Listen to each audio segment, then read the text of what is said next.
Let's try that again. No need for the fancy intros and stuff. We're just gonna go directly to streaming. I was having a big trouble a moment ago. Okay, that seems to be loading up on Twitch pretty well. And how's that loading up over on the YouTube?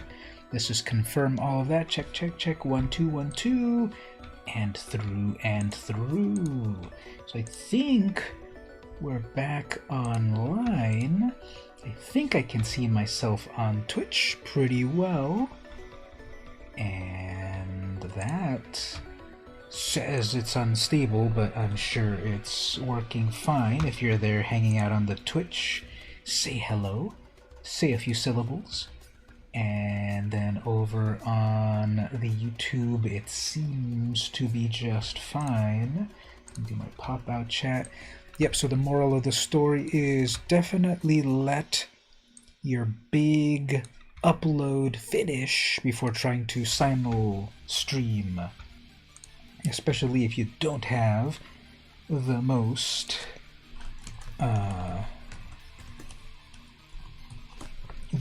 best internet connection. So just need to repopulate some of these fields here. Starting just about 20 minutes late, but if you're here live in the chat, say hello. I think we're back. MtG, MtGA, MtG Arena. There we go, that will work. So many of these settings, you don't know how many settings have to do. 1, 2, 3, 4. You don't know how many of these settings you have to set every time you... There should be templates. I don't know why there aren't templates that automatically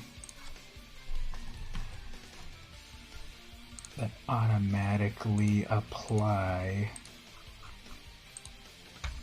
But there we go. I think all of the YouTube stuff is set. And the Twitch stuff, that is set. I think we're good.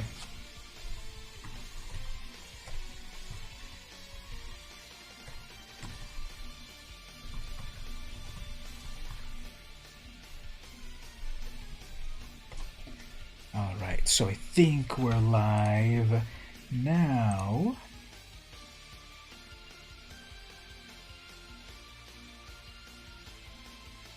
My systems seem to say good stuff.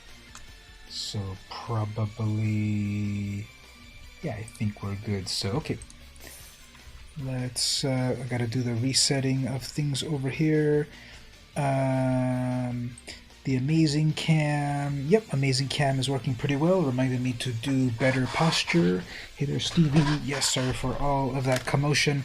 The problem was that I was trying to upload a video to YouTube and then do my stream. My upload speeds are pretty bad. My download speeds are fine, but my upload speeds are bad. And I didn't get a chance to do the uploading, get it out of the way before the start of the stream, so the first 15 or 20 minutes were just so unstable because it was finishing the upload of my video, my brand new video. Time to... isn't there... there's that Offspring song, Smash It Up. Are you familiar with that one, Mark? It was on the Batman and Robin soundtrack, the good old Joel Schumacher epic. We can play it in a little bit. So I was just telling Stevie and everyone that I was uploading a brand new video because a brand new set just came out. I feel I say that every stream, but a brand new set just came out, and I made a brand new commander deck, and I recorded the footage yesterday, and then I was editing the footage all day long today, and then I started to upload it. My internet connection could be better, and so it was draining all my upload speeds, and then the stream was horrible then, but now it uploaded, so I think we're all good. Everything seems to be completely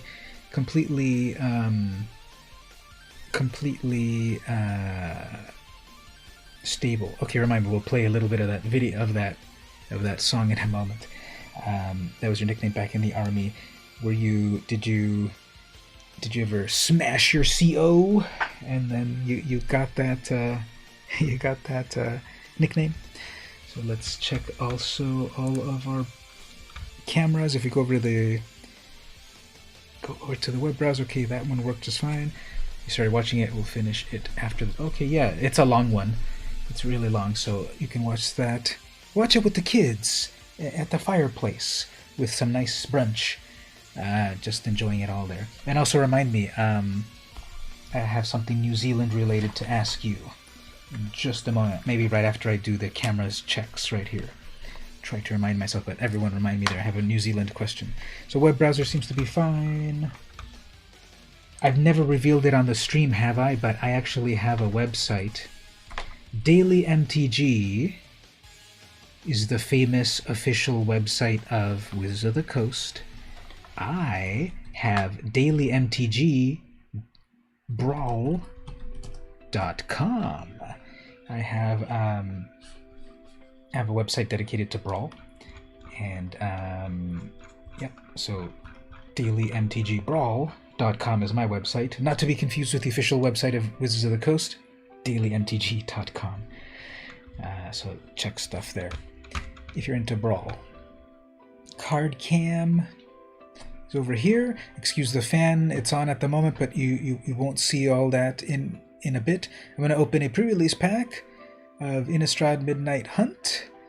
Yeah, I love Brawl. Definitely check out the video I uploaded, which is a brand new Brawl deck based on one of the new cards of this new set.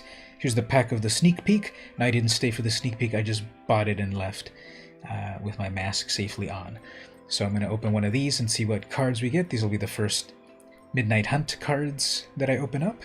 I need to turn on my other light in just a moment. And then back to the game right there. We'll set our schedule. So we've got Gold Digging, Crack a Pack. Then we've got Innistrad Draft. We're going to do Draft. Oops, wrong spot. Crack a Pack there. Innistrad Draft there. I don't exactly have a snack chat. And Brawl and Ladder, something like that. So that'll be the tentative idea here. This music is way too chill. Let's... that one's fun. So that's what's coming there. And yeah, let me do the gold digging. So actually, let me do this behind the scenes stuff a little bit. If I go over to the web browser, so on the aforementioned website, I've got... oh, I just remembered I forgot to make a little change here. So I've got the... I've got this brand new deck that I just crafted. This is what was uploading and was slowing me down. Vilhelt, the Rot Cleaver. This is a brand new deck that came out on the new set. However, it's part of the brand new pre-con decks that is actually not... it's full of cards that are actually not on Arena. So the point of the video is to make an Arena-focused version of the deck. So I went in and said, okay, this card is equivalent to that card, and that card's equivalent to this card. The biggest change is the commander. That commander that card just does not exist on Arena. It's got the new the new mechanics decayed, so it just doesn't exist. I use Narfi, Betrayer King, which is a Dimir zombie-focused card. So I have the full deck list is right there. I even have a little spreadsheet that you can download comparing the tabletop version, the paper version, versus the digital version on Arena. Of course, if you're playing MtGo, Magic Online, you can play this deck completely perfectly as is. But who still plays with Microsoft Spreadsheet, right? So we've got the Arena version here, and I'm going to demonstrate it in just a moment. So that's the video I was uploading. It's like 25 minutes, and on my internet connection it took like 40 minutes to upload.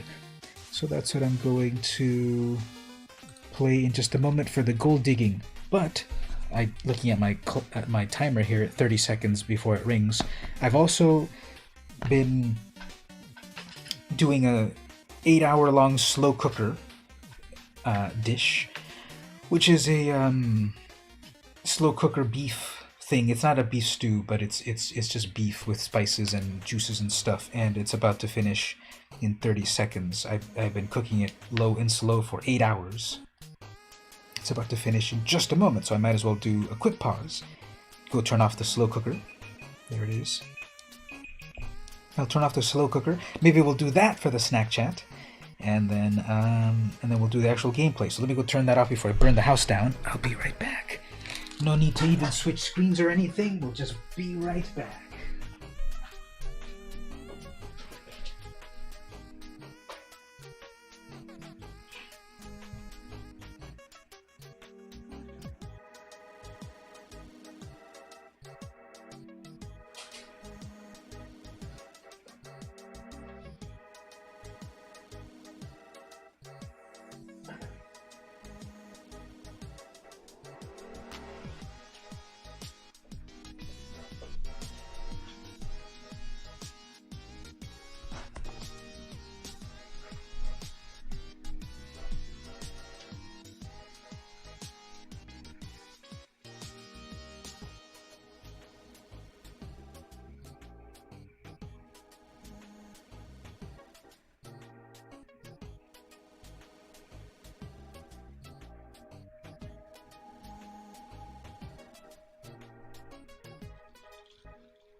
So that's piping hot at the moment. I'll show you all a picture of it in just a moment.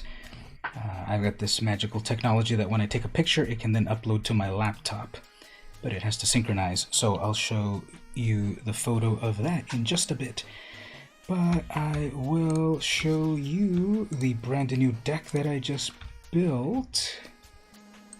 So it's Wilhelt, sort of, because a lot of the cards are missing on Arena. But I'll give this deck a spin, then we'll do drafting and all that good stuff.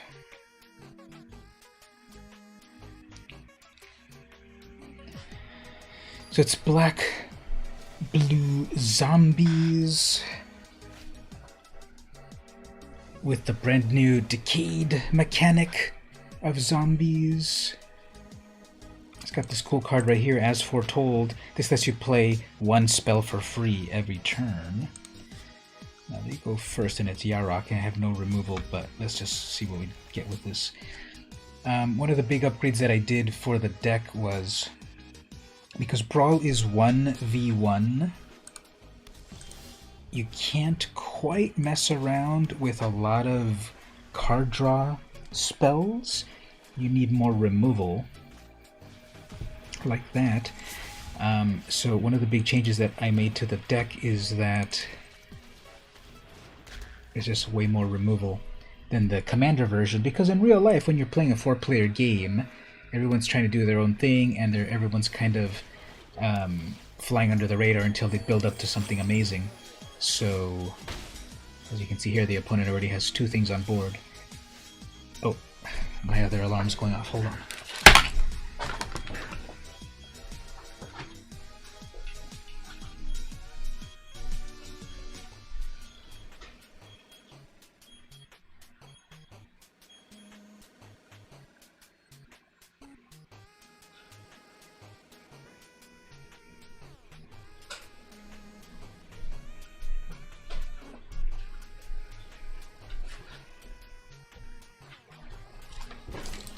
Put 2 alarms at the same time, close to the same time, and they just went off. Anyway, so As Foretold is cool because every turn it puts a counter on itself. See, they already have enough mana for Yarok, so I really need removal next turn, or Yarok gets away from you very, very, very, very fast. And I have plenty of removal in the deck, but I just have to draw it. It's not removal. So, well, I can have a death touch creature.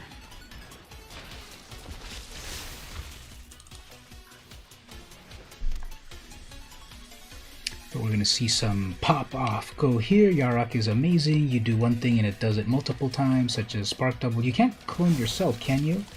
I thought. Well, I guess I thought it wouldn't work with. And then of course I get a cast down, but the cast down will, and I can cast it for free because I've got the as foretold casting things for free. So we get a free spell off of that, although, that was a misplay. I needed to play Poppet Stitcher first, and then I could have gotten a trigger off of Poppet Stitcher, which is that every time you play an instant or sorcery, every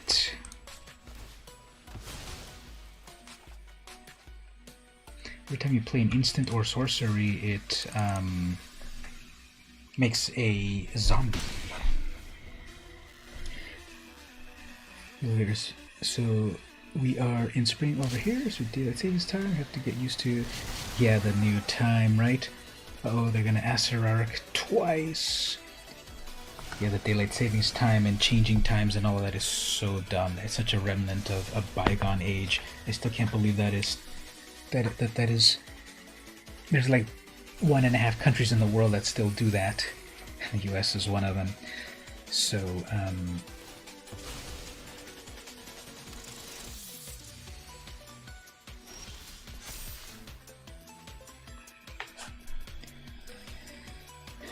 well, okay. So here's a trick. If I bring out the Lampid of Death, I can cast it. Well, remember, I have a free spell. Okay, I keep forgetting this. Okay, with Foretold, I have a free spell every turn, so I play that one for free, and then I bring this one out. Then I attack with some decayed zombies, and then in response, I'm supposed to sacrifice them. So I need to go into full control because I feel that sometimes Arena doesn't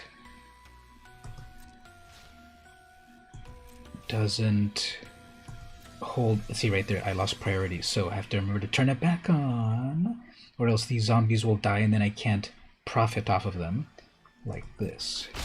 Okay, full control. There we go. So before they die, then I sacrifice them, and then I get more value out of them, because decayed zombies, they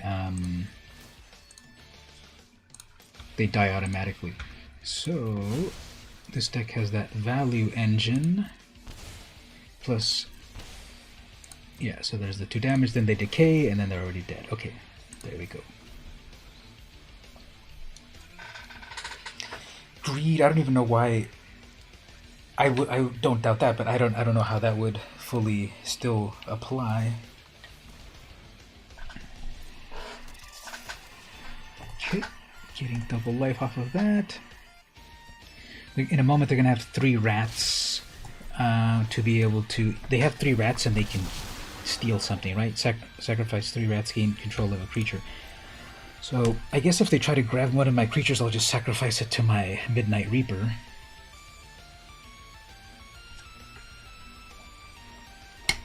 Come on, removal. I know you're in the deck.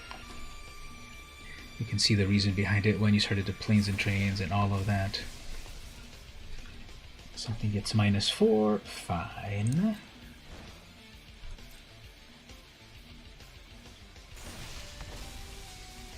Draw a card off of that. Fine. Anything else? Alright. Still not removal. Okay. 1, 2, 3, 4, 5.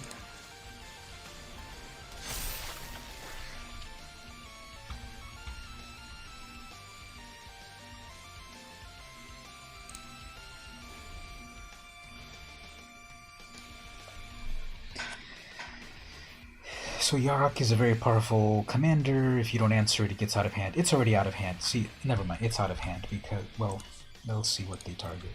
They're going to get 2 triggers off of that, so it's 2 kill spells built in. And, Obviously, I want to eat it myself so that I can get the trigger off of it.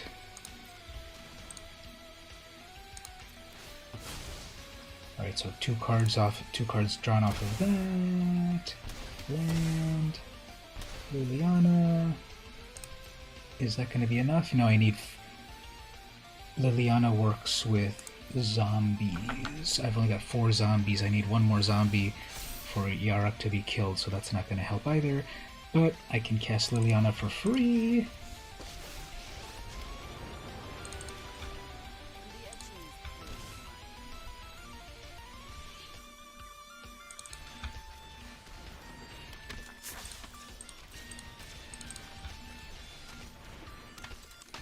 So I only have 4 zombies. Liliana's so close. Target creature gets minus X until end of turn, where X is the number of zombies you control. If I just had one more zombie, I could have killed Yarok. But okay, let's do... You may cast zombies from my graveyard. Do I have any good zombies in the graveyard? Oh, but I don't have any mana to cast them. So, oh yeah, Diregraph. Alright, well, let's mill and then any life. Yep, there's some zombies there. Okay.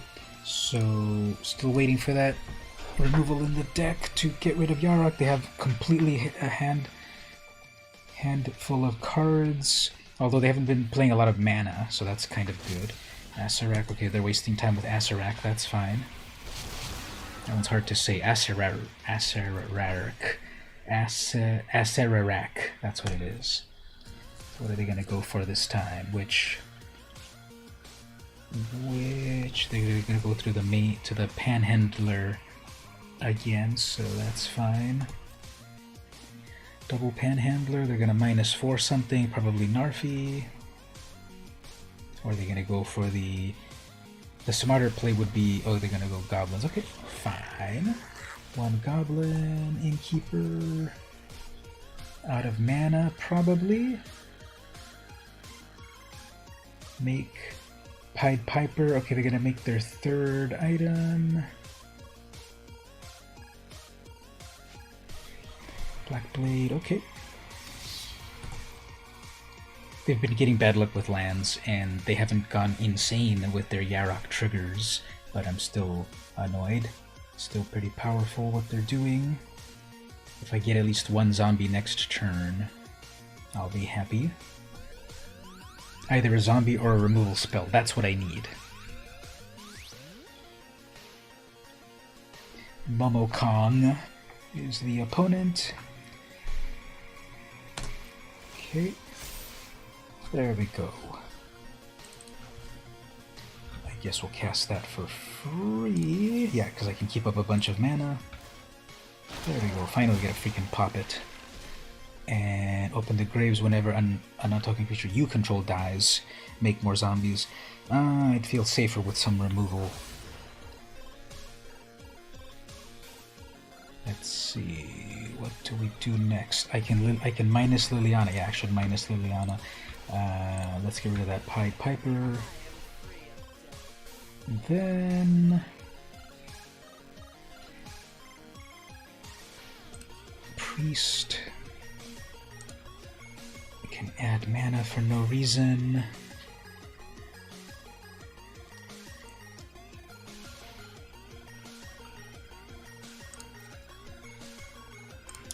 We can attack with Narfi. If they triple block, that's fine. I can just bring it back to life very easily.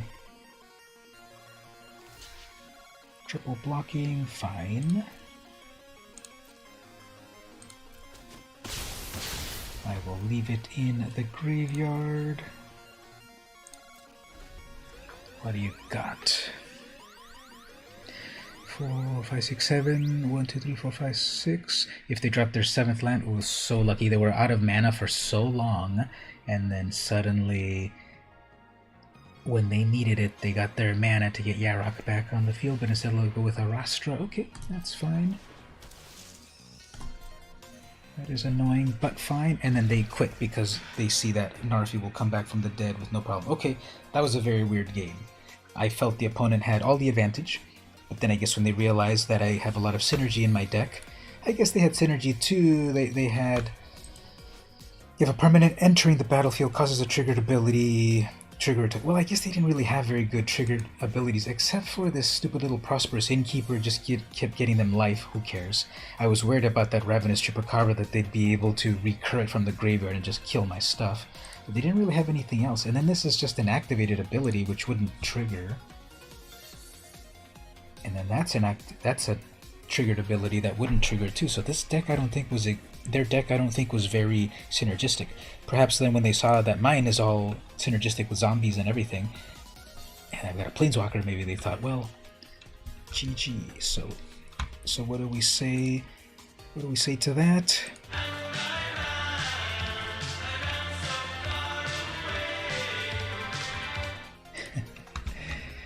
Thank you for that. Let's see if we can get the skill working a little bit more. Okay, so we're not exactly officially doing snack chat, I guess, but I am then gonna say I'm gonna drink my drink, which is dripping all over the place. But my faux snack chat, which I'm not gonna really review or whatever. I'm just gonna drink it. This is this La Coulombe draft chocolate milk. So it's a chocolate milk. And it's got all of that condensation on it because we are wrapping up our summer here in the northern hemisphere, and the weather has been hot. Southern California is often warm, and it's been a little too warm recently. So there's two things that I wanted to be reminded of. One and a half things, something New Zealand, so I remember. I'll ask that in one moment. Okay, so this is this chocolate milk, which I've had one of these so far. It tastes pretty good. It's lactose free, although I don't mind if it's lactose or lactose free. I can pretty much eat everything to my knowledge, except what I don't like is seafood.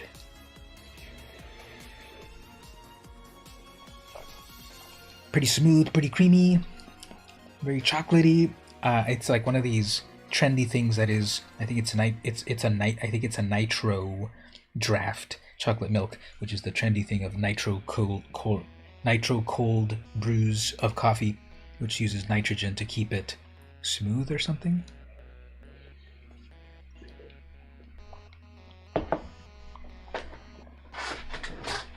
So here's what I wanted to bring up. New Zealand based. Here's a trivia question for you, Mark, then I'll show you the answer. Do you know what, according to what I read, the very first sci-fi movie ever created in New Zealand? What was New Zealand's first sci-fi movie? Do you know that, perhaps? Here's a hint. It's from the 80s. I just saw it a few days ago. I thought it was very enjoyable.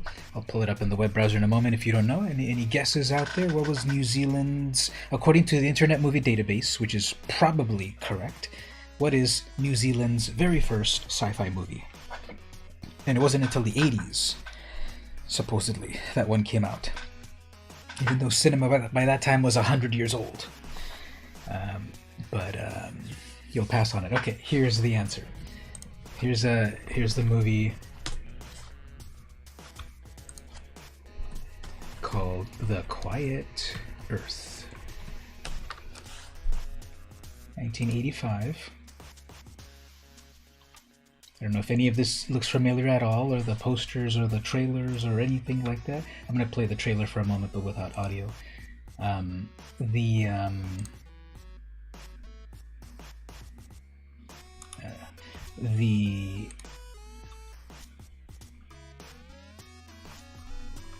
guess since I have my ad blocker on, it won't let me play the trailer. Fine. Do we have any images here? Okay, so here's some photos of it. It was a novel first, and then a movie. So this guy, what was his name again? Zach? I think his name was Zach. Yeah, Zach Hobson, I think. Well, that's a really nice scene. 10 seconds later, you see you see her butt. But anyway, the three main characters. Okay, it's already spoiling too much of it here. The main character, Zach, wakes up one day, and he's the only bloke in all of Wellington, and we slowly figure out he's a scientist, and everyone in the world is gone. He's kind of going crazy, and he goes through the full range of human emotion of Bruce Lawrence. Oh, you recognize him? Yeah, we'll look him up here. He goes through the full range of human emotion of where's everyone, to oh, I can do anything, and he eats expensive food and lives in a mansion and all of that. There's some conceits, of course, that everyone in the world is gone, but everything is left, as in food and electricity and mansions and all of that. And then he goes through the full range of emotion, and then at one point, madness and suicidal thoughts. And here he is at a church threatening God to shoot the kid if he doesn't show himself. And then he just eventually says, well, okay, I can do anything. I'm going to be president of the world. So he proclaims himself president of the world.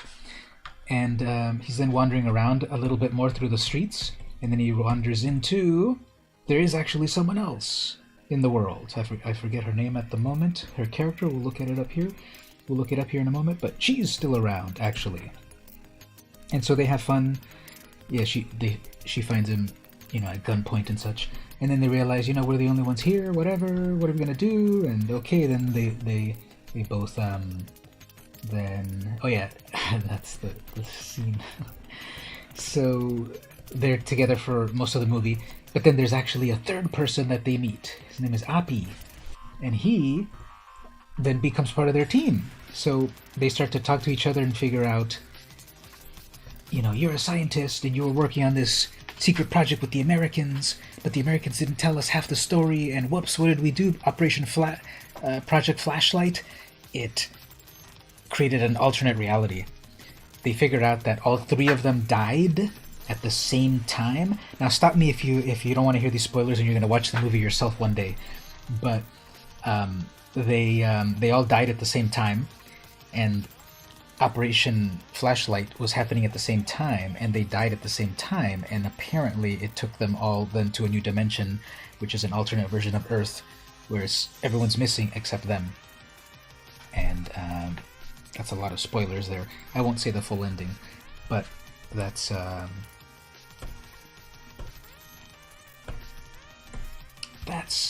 according to Internet Movie Database. Yep, he died in '95 apparently. This New Zealander's oddly diverse talents made him a character star and cult icon, and there in Australia in his relatively short life. Born in Sussex, England, in 1941, Bruno, real name David Charles Lawrence, and his family settled in New Zealand when he was a preschooler. Developed an interest in drums. So I liked the movie. I thought it was very enjoyable. It was an interesting sci-fi premise. And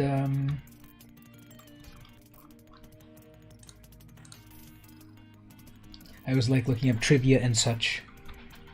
So in the trivia here it says that Allison, Joanne, that's her name. It said that this was New Zealand's very first sci-fi movie.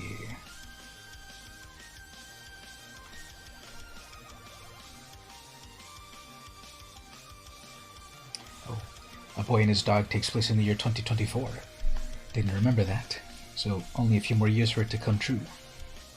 When does Logan's Run take place? The 23rd century, which is the 2200s. We don't have to worry about that. We have to worry about A Boy and His Dog. And yep, check it out. It's filming locations: Clevenden, Auckland, New Zealand. Does he speak English and some Maori? $1 million budget. And that's just what I wanted to say earlier about, remind me to say something about New Zealand, so I learned something new.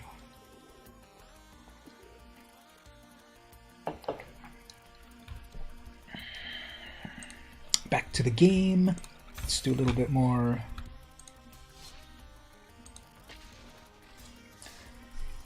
Gold digging. Try this deck out a little bit more. Put my money where my mouth is. A good New Zealand movie to watch is Boy. I think I might have heard of that one. I don't remember watching it. But it sounds very familiar. From 2010? Well, there's been several ones, apparently, according to this. If we take a quick look here while the opponent thinks, apparently there's been several ones. 2010, 2011, 1969. Which one do you mean? Alright, so they have Ren and 7, that's mono, green. This will do stuff. They go first, they'll probably have Llanowar Elf turn 1. They both have Black Lotus is A. Mine is Sparklier. No turn 1 Llanowar Elf, okay. Fleshbag Marauder, okay, no turn 2 Mana Dork, fine. Turn 3 as foretold for me. Cultivate, fine. Okay, well, they're gonna get into Ren and 7 already. Don't have Planeswalker removal just yet, but probably be okay. Start to... Are we back? Did it work? Did it reconnect? Today's the bad luck for internet connections.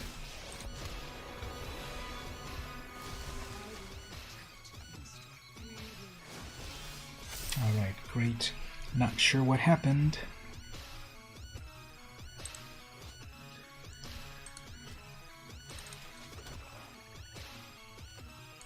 Okay, let's make a flyer here. So, the opponent has their Ren and 7. If you've been keeping up with this character, Ren and 6 was the first version. It was, I think it was Gruul colors. And then now it's Ren and 7, because according to this is a Dryad that attaches itself to a tree, and the Dryad names them numbers. So Ren and 6 was the last version, and now that it's planeswalked, it's Ren and 7. So this is the 7th host. So it's a very symbiotic sort of situation. Alright, can we do this? Okay, let's play this Fleshbag Marauder for free.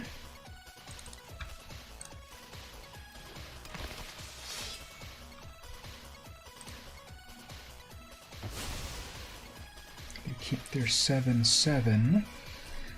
Then Whisper. To play Bantu, which has got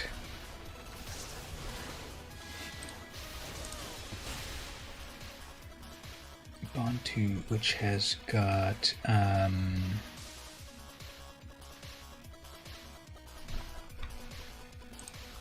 Menace. Ren and 6 was a bad planeswalker. Really? I thought that was a pretty valuable one in the set. It was like one of the big valuable ones. Whoops! Exile is kind of exile. No, it's never mind. It's full exile. Whoops.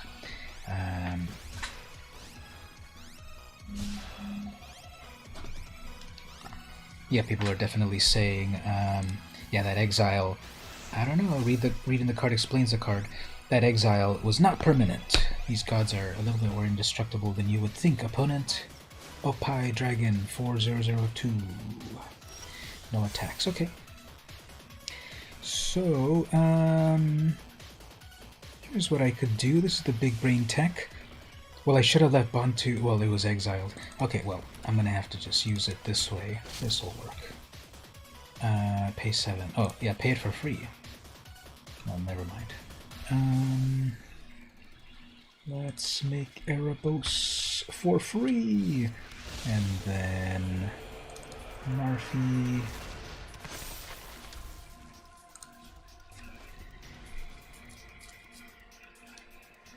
I have a million cards in hand. How did that happen? Oh.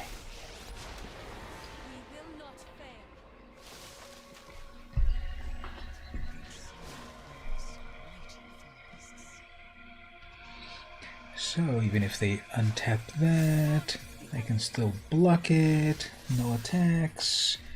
I just got a follow from Pedikin. Welcome to the stream if you are following there. I'm trying to play my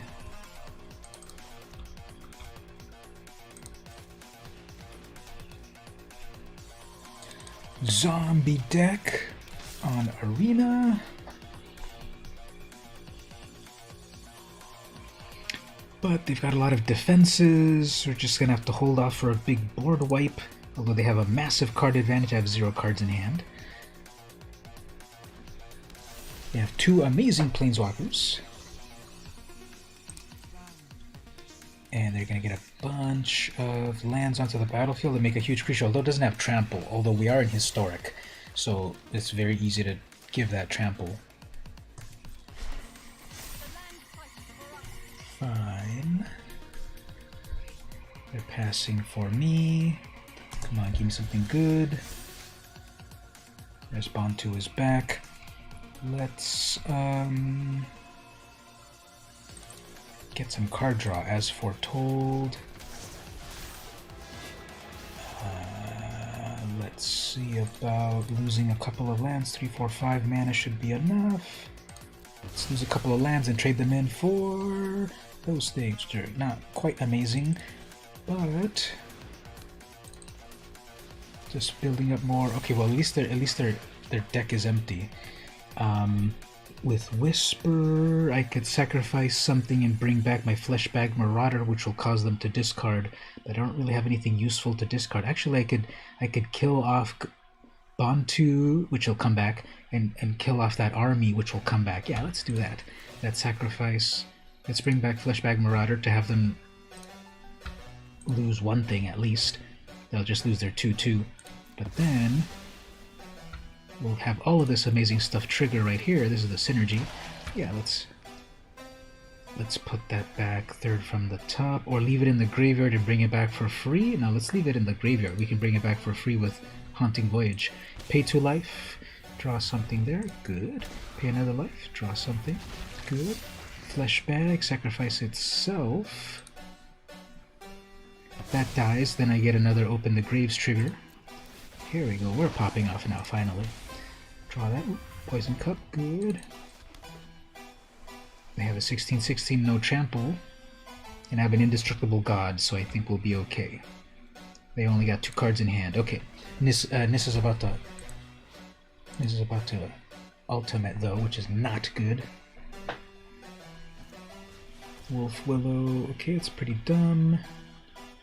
Oh, I can actually, wait a minute, Poison Cup, I can play Poison Cup for free! As foretold, I love you. Okay, but I don't get the foretell trigger off of it. Create another Tree Folk. Fine, you get 2 amazingly huge Tree Folks, but they don't know that I've got a free kill spell. Bring that back to life, whatever. It's only a 3/3.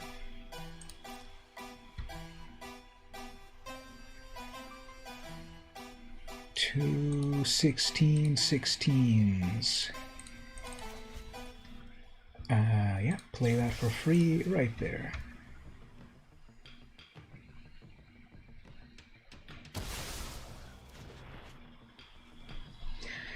One thing about a creature-based deck is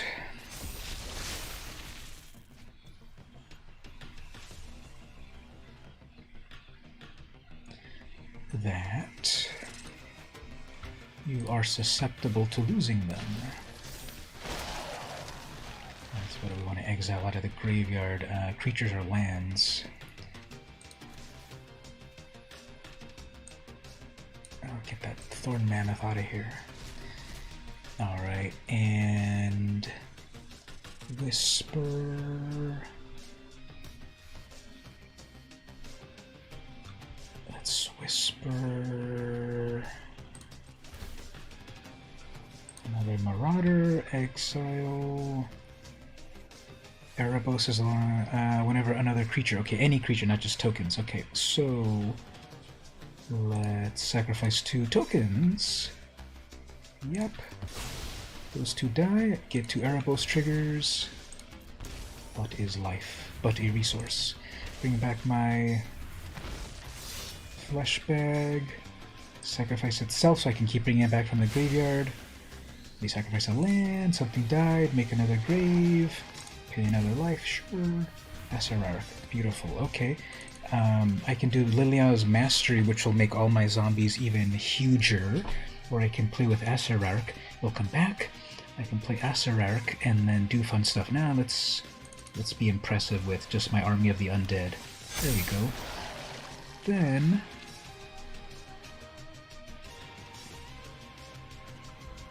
attack over here. Just want to make sure. There we go. Opae Dragon 4002.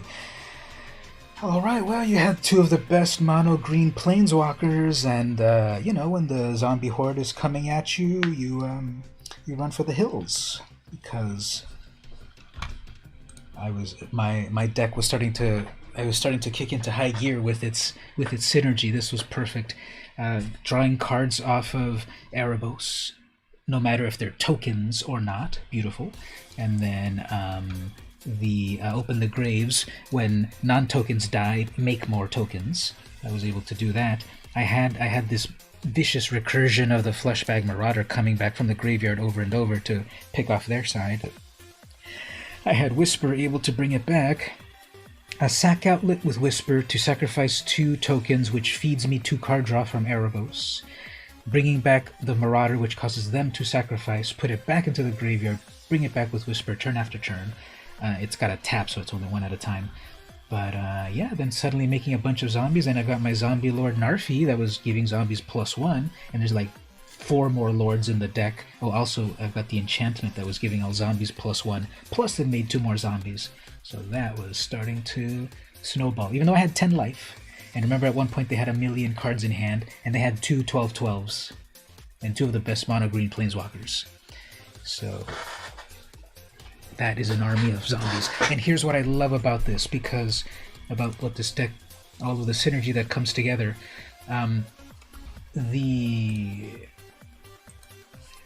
The original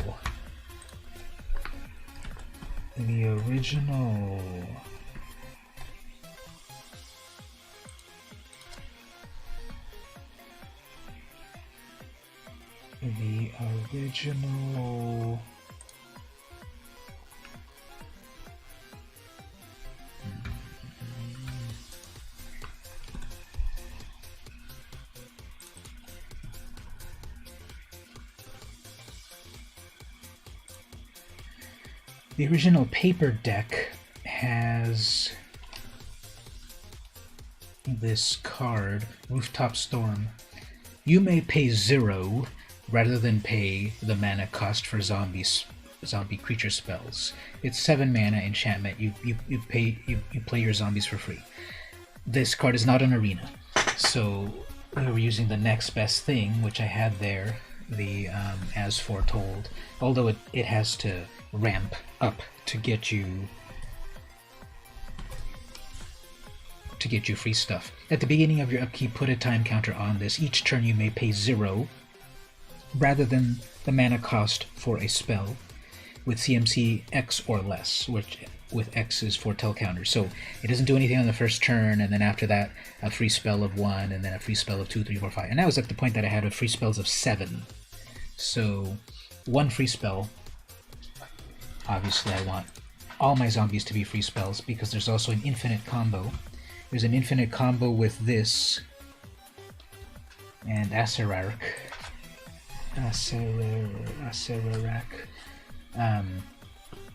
When this enters, you go through the dungeon, and the dungeon you want to go through is the Panhandler, because notice at the very middle there, the Dark Pool. Each opponent loses 1 life, and you gain 1 life. If you can cast this infinitely, you can make it go through this dungeon infinitely, and if you go through the Dark Pool, you'll drain them infinitely. So you can only do that on paper. You can't do it on Arena. but with As Foretold you can at least get one free pass through it. And yeah, that's my version of the deck. It's the video that I was uploading that was causing my stream to crash. So it was worth it, right?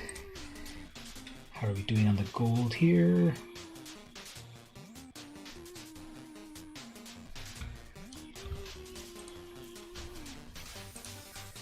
Getting close. Okay, maybe a little bit more.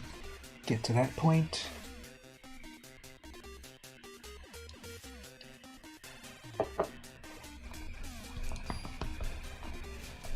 The original paper deck has several really cool things about like card draw, blue things, but the on a 1v1 brawl environment or arena environment, it doesn't. I think you're spinning your wheels too much trying to draw cards, especially in this deck. So I don't have any real card draw, but we have that. We have that synergistic card draw in that, okay, you sacrifice, if you've got Erebos, you sacrifice, you draw a card, you've also got other sack outlets to draw cards, so it's not automatic card draw like the original. Alright, so they foretold something in either black or green. Probably they foretold the poison cup to kill something, so either they want to kill my Overseer or that, well, it's hexproof, so they can't kill that anyway. But this Gleaming Overseer is cool. It makes zombies and it gives them hexproof. Not just the token that it makes. All zombies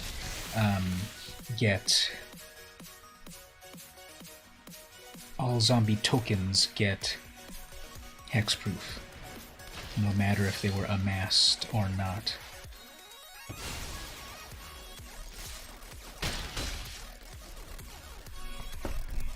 Alright, we've got the Fleshbag Marauder in the graveyard. Now we just need a way to recur it. And Turgid Shadow, fine. That keeps coming back anyway.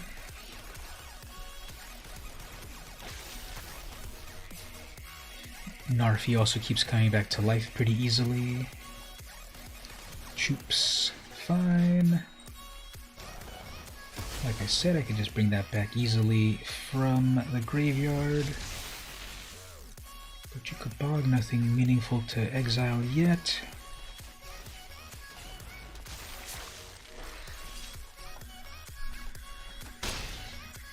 You have to exile Narfi in order to really get him. Okay, I'm gonna see the Squirrel Lord. What does it do again? It's got Forest Walk, who cares? If one or more tokens would be created, create squirrels instead, and sacrifice a squirrel, something gets plus, whatever. Fine, that's a pretty nice thing. It would be a shame if something were to happen to it. Probably gonna do Village Rites. Single black mana? Nope. Okay. Pro tip, put Village Rites in your deck. And they're done. Lord Gundrak. Yep. Definitely a glass cannon opponent. They really were relying on their commander to do squirrel stuff.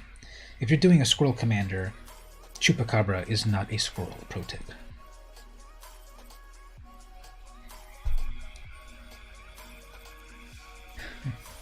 We got the gold digging done. Let's play one more just because that opponent rage quit.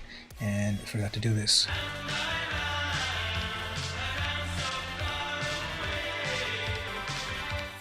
Plus, there's been a winning streak with this deck, right? And I have the sound clip when we have a winning streak.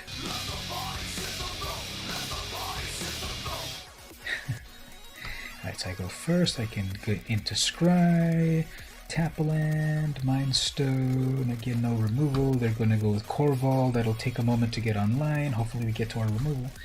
Then we've got two zombie lords. Liliana's Devotee gives zombies +1/+0 and makes more zombies when things die.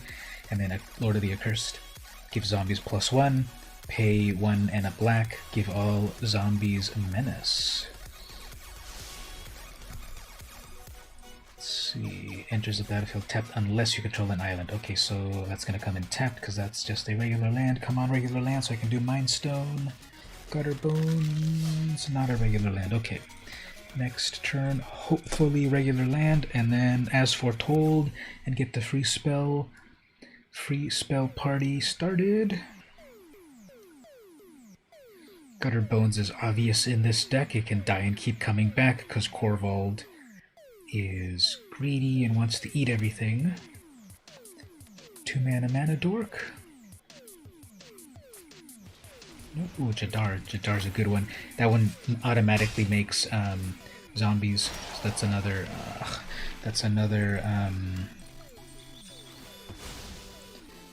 another sack outlet for Corvald. As for me, at least I can put out another thing here. Would have been best that was an untapped land, so I can do as foretold. 5th mana. With my 5th mana, I guess I can bring out my Horde and have a blocker. It looks like they're missing lands. That's good for me. I can maybe...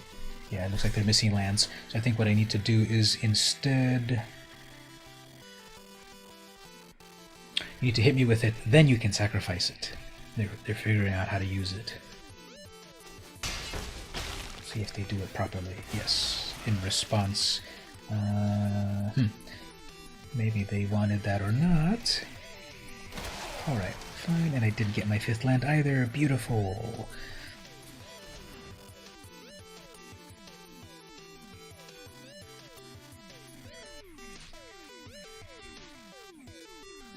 So there's their Deadly Dispute. Oh, that's a good one, actually. I thought it was going to be a Village Rites. I guess they might still have a Village Rites.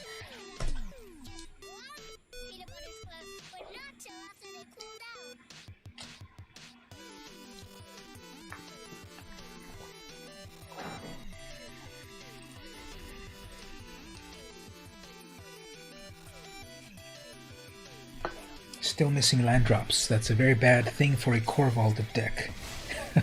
Yeah, they are definitely missing land drops. I bet you they have a very low mana base.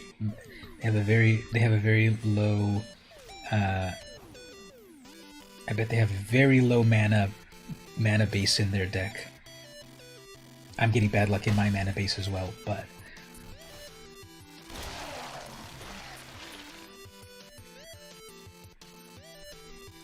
But at least I'm able to do some stuff. Now you have to discard. 1, 2, 3, 4, 5, 6, 7, 8. Discard 1. Just discard your biggest thing. You'll never be able to cast it. Back for more. Okay, there we go. Lands. So let's remove from their graveyard. Actually, I might have been better to. Well, I wouldn't have been able to do it anyway. I was going to say remove their inevitable Cauldron Familiar that they're going to bring back with that Witch's Oven. But, ooh, get rid of that freaking Gutter Bones, please. That's going to cause them to rage quit. And I've got... This is a... What do you call it? I get 3 bodies for the price of 1. Is that called a 3-for-1? Because I paid for 1 spell and I have 3 results. Next turn, I can bring out Narfi. Yep, now they gotta cultivate. Finally, you've got lands.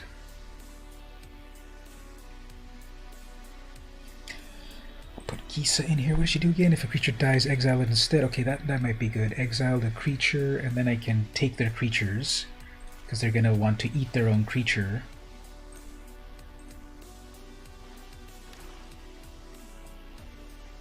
Although they could have removal for Gisa, and I've only got 1 copy of her.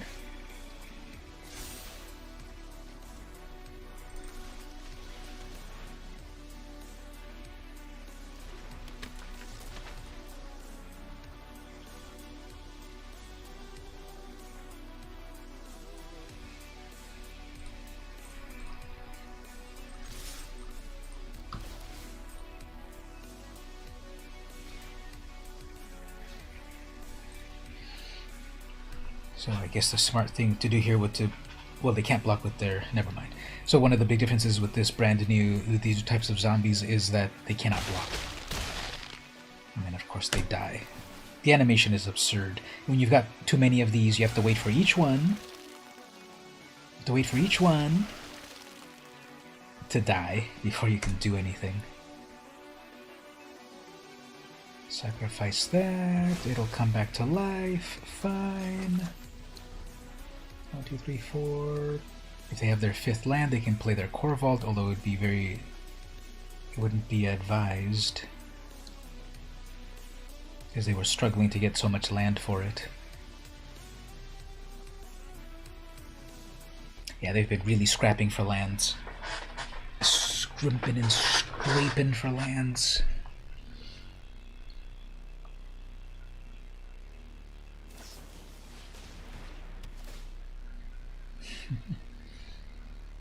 There's their 5th land. I wouldn't bring out Corvold without other resources, but they might just really want to bring it out finally. Alright, we get a free spell.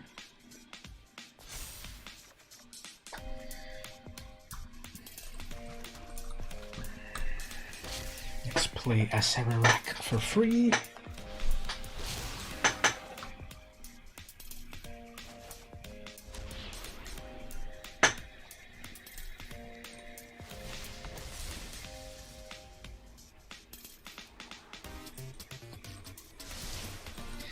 Acererak again.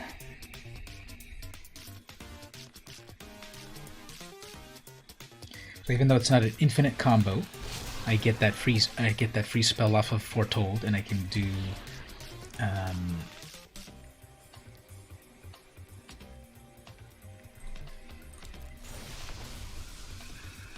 do one free rotation from Acererak. And here's where the infinite free play would hit. At the point right here, I would hit there. Each opponent loses 1 life. Infinitely. And then we'll attack with some big old creatures. 7 damage there. Well, they can't block. Never mind. They're going to take 7 damage off of that. They can eat their... They can eat another zombie, make another food, probably finally cast Corvold, start eating that food. Then I get my removal, kill their commander, and then they rage quit. Let's see if that prophecy is foretold.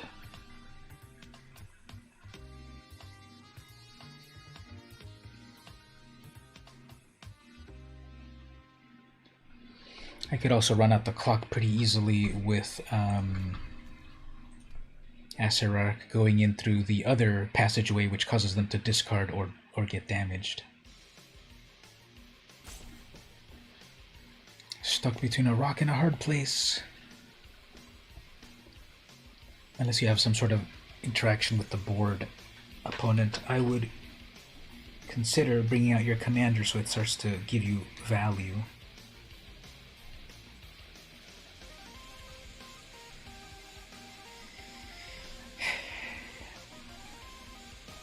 As the opponent thinks, we can read the flavor text of Corvold. Transformed at his own wedding, he promptly ate the banquet, the gifts, and the guests. As he's doing right here. So, he eats a food, he gets big, he draws a card. Did you get a land? There's your land. Happy joy. Let's give him a happy for that you finally got a land. You need to discard. If I get my removal, they're gonna rage quit because they've fought so hard to get Corvold out. Nothing from Gisa yet.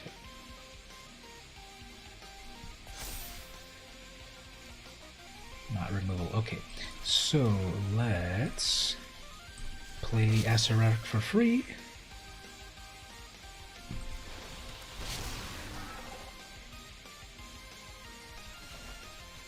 Draw a card off of that. Come on, removal. No removal. Okay, play Acererak again. This time we'll go through the deadly.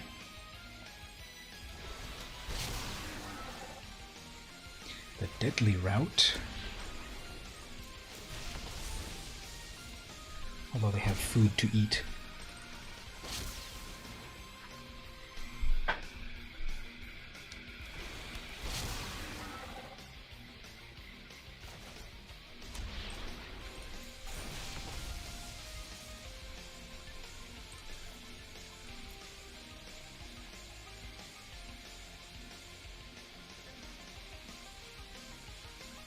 So if I attack with both, they'll just block Isa with their Corvold, and then their zombie. I guess I should hold off.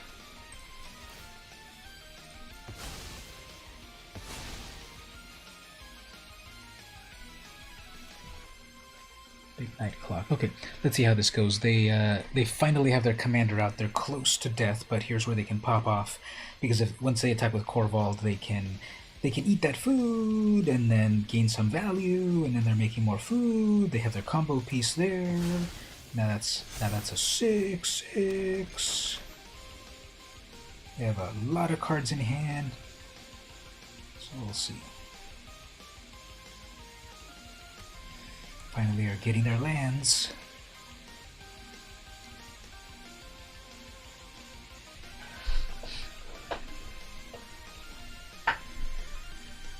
I was thinking of putting Jadar onto this deck because, again, it makes a free zombie at every turn, at the end of every turn, but it only makes one.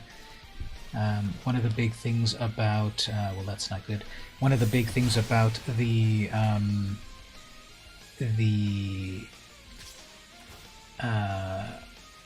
paper version of the deck is that they have so many better cards that just automatically do great things, and that's still not.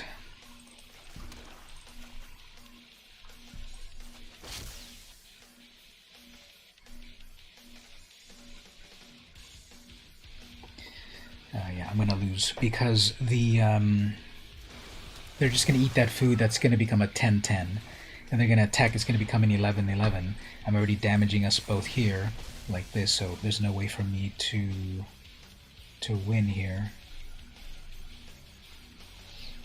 Yeah, let's go on. They through no fault of, through no thanks to their own strategy, it's just that I never drew my removal, which one of the big differences that I made of the deck was to put much more removal.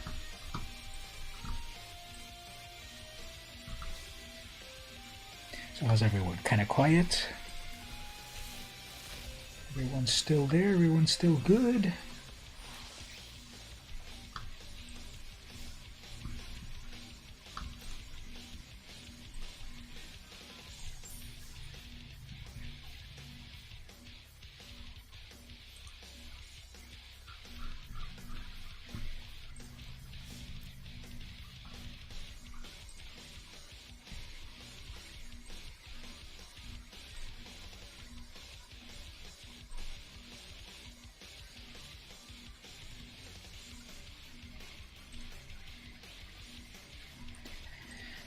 Well, according to this, it's no longer streaming on Twitch. That's weird.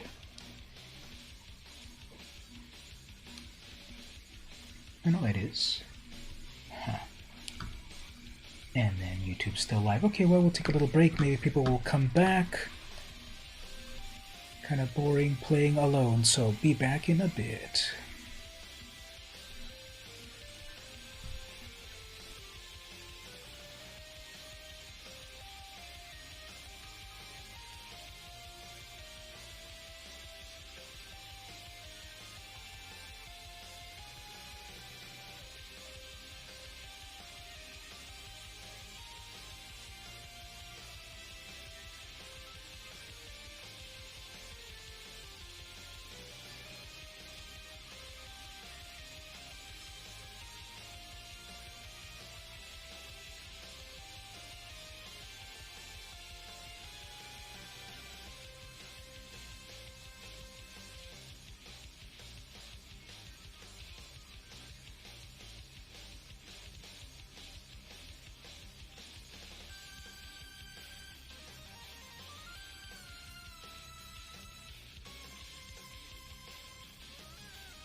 Alright everyone, we are back. So let's do the cracker pack of the new Midnight Hunt cards.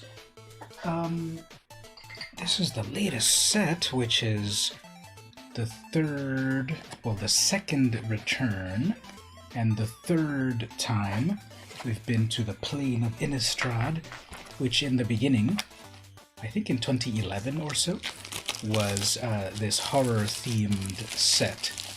And the funny thing is, I wasn't playing Magic at that time, but I was living at my old place at that time, and for some reason I thought something like, is Magic still around, and what's going on with it? So I kind of looked it up a little bit, and I saw that this new set was coming out, Innistrad.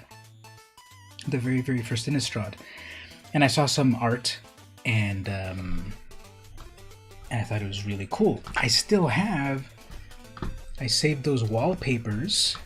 Let me load up a couple here, just to set the stage. I remember saving these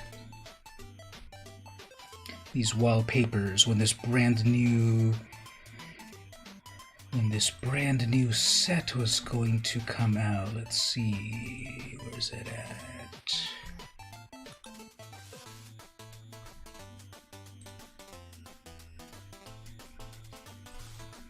I thought I had these handy, or I could have sworn that the other day I kind of had them handy over here.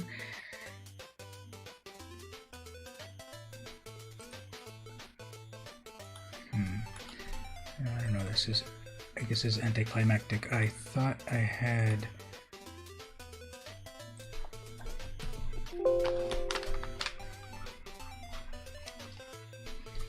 Maybe it's in my other folder. I've got way too many folders of things.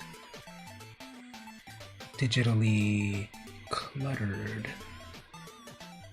Let's see, my pictures. You have most of the Eldritch Moon set. Well, you said you have most of it. I wouldn't say that would be lazy if you have most of it, right? Or were you actively trying to really... Oh, here it is. Okay. So I have... I think I can drop them into the web browser like that. So here's the infamous Olivia art, where some people think they see something that is not there.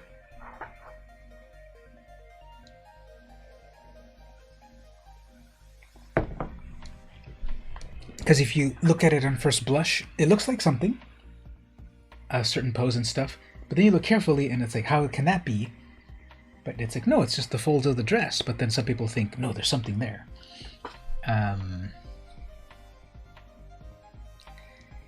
But if you can't tell what it is, we'll come back to it.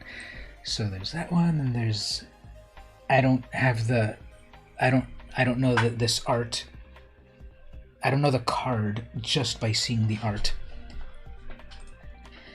But back in 2011, or whenever that set came out, I remember browsing this art and looking at it and thinking, wow, this art has come a long way, because I was still in the mindset of the old school Magic art. And this is a little bit in the transitory stage, I would say, when it was that sort of fun, cartoony, not in a negative way, but more amateur art in the beginning. Yes, there was amazing artists back then and cinematics, etc. But compared to now, where it is very 3D and all of that, and all of this was done like in real media, I think this art was still at this point a little bit not so much reliant on computer-generated art. You opened 2 boosters and got Tamio and 1 in the other. That was a big incentive to try to complete it, right? So definitely this first intro to... That's amazing, I remember that one. This first intro to Innistrad, which is all about horror, and in this, the whole idea in this was that the humans are vastly outnumbered by the monsters. Humanity is on its last breath. And then even like this one is called Endless Ranks of the Dead. So there they are outside the church, and all this great imagery about stained glass windows in the church and Avacyn and all of that. and then 1 or 2 sets later, it's the continuation of the art where those zombies are in the church, in Avacyn's church. Creepy doll. Oh, I do have them labeled actually with names. So creepy doll is obvious. They've got blood gift demon, angel of flight. Or what is that? Angel of flight alabaster. And then you hate it but you want it. What does it do? And here's a beautiful bloodline keeper. Endless ranks of the dead. Let's look it up. It does a bunch of great stuff like reanimating stuff very easily or something. Hey Gabe, how's it going? We're looking at vintage magic art, not from the 90s, but from 15 years ago. And we were going to look up Endless Ranks of the Dead enchantment. At the beginning of your upkeep, put X22 black zombie creature tokens into the battlefield, where X is half the number of zombies you control. Okay, this card is in the brand new. It just got reprinted, so if you want a new copy of it, a cheaper copy, it just got reprinted right now in this brand new set. And I remember when I was making my version of it, I had to figure out a version that was equivalent, and there really wasn't, because a lot of these paper cards are very good, especially for multiplayer. The original one is $12, and the new Midnight Hunt Commander one is only about $3.70. So if you want a copy of it, there, Mark, there is one there. But obviously it's the new printing, not the vintage printing.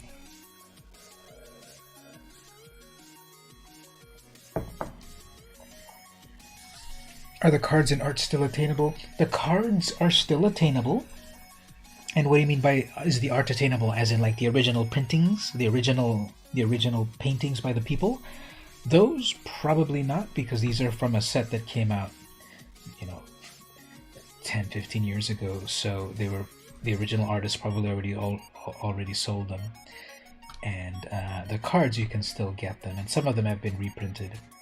So we were looking at these. Let's look up exactly when original Innistrad came out. Yeah, 2011. So it's going to be exactly 10 years in a few days. And this is when that set came out. Angel of Flight Alabaster. Okay, so it is called that. I thought it was a weird name. And this is when they did all of these flip cards, where on the front side it's like, oh, poor cloistered youth, and then it flips over and actually, I'm a demon horror.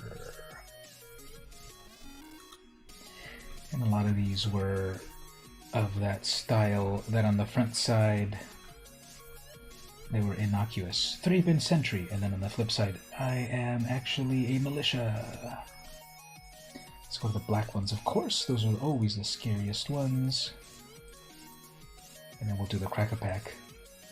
Let's see, what's a good flip card? Bloodline Keeper flips into Lord of Lineage. Look at this one, scary. Bump in the Night. If you zoom into the art.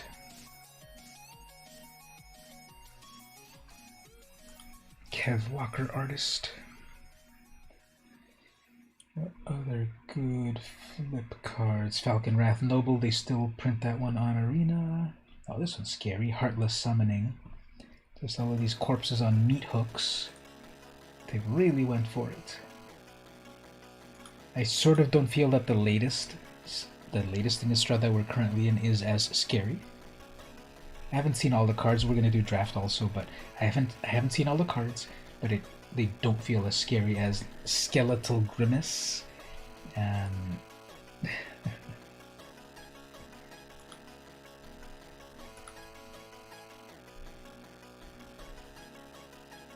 Burial Rites is still around. Oh, Walking Corpse. So that's the very first printing of Walking Corpse. Yeah. Village Cannibals. Oh, Village Cannibals looks a lot like Village Rites. Zombie deck will be obstinate, definitely.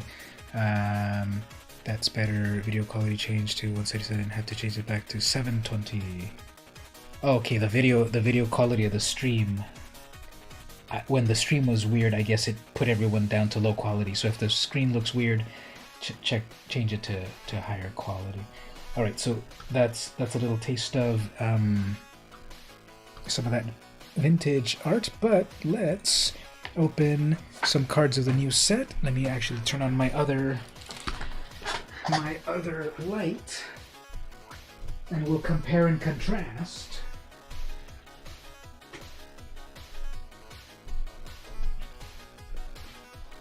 We'll compare and contrast the art plus the mechanics.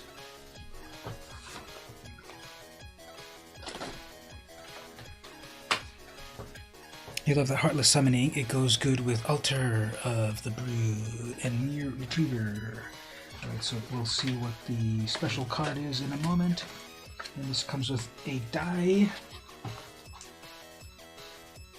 It's got the logo right there. Little wolf in the moon. 6 boosters. Little divider. And the new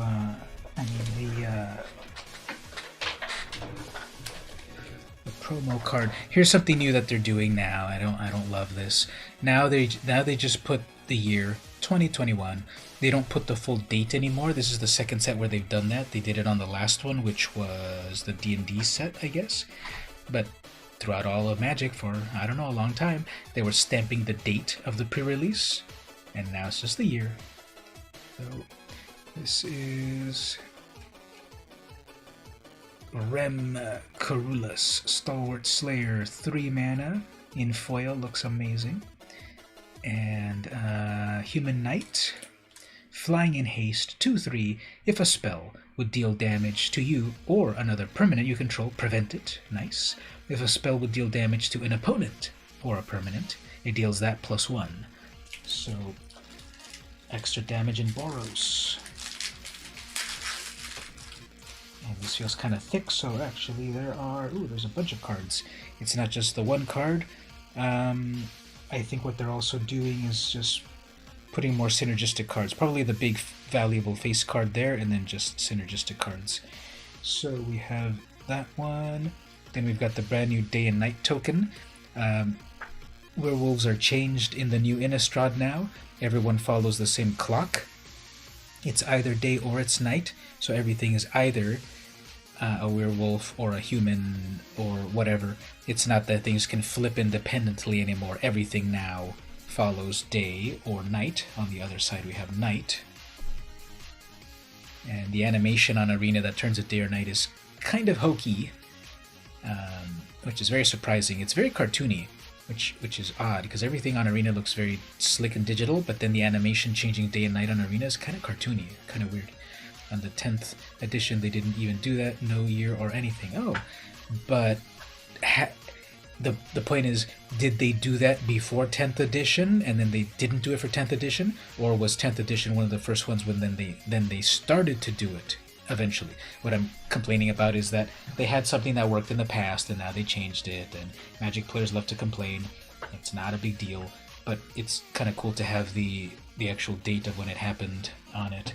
And I don't know if my fan is going to be annoying there, reflecting on the foil. Alright, next we've got... and then it's just full of a bunch of these tokens, because you're going to get a lot of flip cards, and obviously you don't want to show off what you have, so you have flip cards. Now, the odd thing is that they also have a bunch of them. This is another thing to complain about. This is the sort of... This is marked as number 8, number 5, and number 3. Obviously, they just serve the purpose of being cards to write the name down so that people don't see your card. But I don't think they need to make 8 different versions, and they are different. You can see a little bit of the art is here different, and then that's different, and that's different. And this is, I think, for the collectability of it, it's like yet another thing to collect. and maybe just me personal, because I like to complete sets, I also feel that I need to complete the tokens. And so here's these extra tokens. There's, I don't know, 9 versions of these blank cards. And then now it's another thing I've got to collect. Yep, we're just starting to crack a pack. Here is the foil card that I just opened up. Look at that. It is on top of a big bird, and it's flying, and it's foily, and the sword looks cool, and so shiny. And then it's shiny. So that was that. So we'll start to open these boosters. We'll go maybe a couple, then we'll get back to the draft and then open a few more. So they have Ren and 7. Oh yeah, they don't do alternate art anymore. So on draft boosters, they don't do alternate art anymore. It's just one art. And 6 boosters. Try the first one.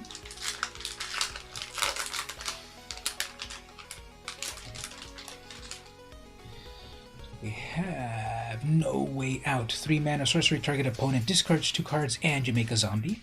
That's a nice mind rot. This is the modern. Look at how far mind rot has gone. Mind rot used to make the opponent discard 2 cards, and now you also get a creature. Do they link up to make a picture? That's a good question. Let's see. I don't have enough of them in sequence. I have 3, 5, and 8. So if they do link up, I can't tell if they do. Although if they fit in a 9. If they fit on a 9-page sleeve, 1, 2, 3, 4, 5, 6, 7, 8, 9. No, I don't have enough of them to see if they link up. It would be 1, 2, 3, and then 5, 6, 7 or something, right? They don't really seem to link up. So we've got No Way Out. In the maze-like passage of the Erdval, a wrong turn can be fatal. Innistrad, one of your favorite series. Let me see here. Why isn't people's chat boxes appearing here? I want to see all of you chatting. I have to look at my other window here. There we go. That's popping up. Okay. Look at that. It's going crazy. Going all the way back to the first chats, maybe. Innistrad is one of his favorite series so far. You got to see if Fanboy Gaming has these available. Most likely, it just came out officially yesterday. So the fun thing, shout out to Warp Rider Games, they called me and they said, hey, we're wondering if you're interested in any Magic products. The new Magic set just came out. And I said, sure. And they said, we've got these on sale actually, $5 off. So I went in and got them. They used to be over on, I don't even know what street to describe it, but then they moved up to University Avenue now. Bramble Armor, 2 mana, artifact equipment. When this enters, attach it. So it's one of these snap-on equipments that they do nowadays. So it's kind of, they've changed the equipment nowadays so that you just can equip it right away if possible. And then it gets +2/+1 and equip 4. That's interesting. You get auto-equip +2/+1, but then you've got to re-equip for 4. Pax Betrayal, 3 mana. Ooh, there's Arlen getting shunned by the wolves. 3 mana sorcery, gain control of target creature until end of turn, untap it, it gains haste. If it's a wolf or werewolf, scry 2. So it's the good old red steel card, but now also with scry if you're stealing a wolf or werewolf. Shipwreck Sifters, 2 mana, Spirit, it's a 1/2. Oh, actually, I forgot what's the flavor text to tell us over here. And it's one of the story spotlights, so this is one of the important flavor texts. Tovalar's Howl of Command was too much to resist, even for Arlen's own loyal pack. Oh, so there's like a new big bad werewolf in town, Tovalar. So part of the story, I don't know the full story going on at the moment, but Tovalar is coming in and taking over the wolf packs and stuff. Shipwreck Sifters, 2 mana, Spirit. When this enters, draw a card, discard a card. When you discard a Spirit or a card with Disturb, put a +1 counter on this. So Disturb is the new mechanic. It's flashback for creatures. It's a 1/2. It's a Spirit, but it doesn't fly. A loyal crew sticks together even after death. Good old Duress with amazing art. Who did that one? Paul Scott Canavan. So one black opponent reveals their hand. You choose a non-creature, non-land card. They discard it. There's Duress and Divest. I think Divest is better because it takes their creature, especially in Limited. What do you all think? Is Duress or Divest better? Duress steals their non-creature cards, so any artifact, planeswalker, instant, enchantment, sorcery. Divest only steals their creatures, I believe. Also 1 black mana.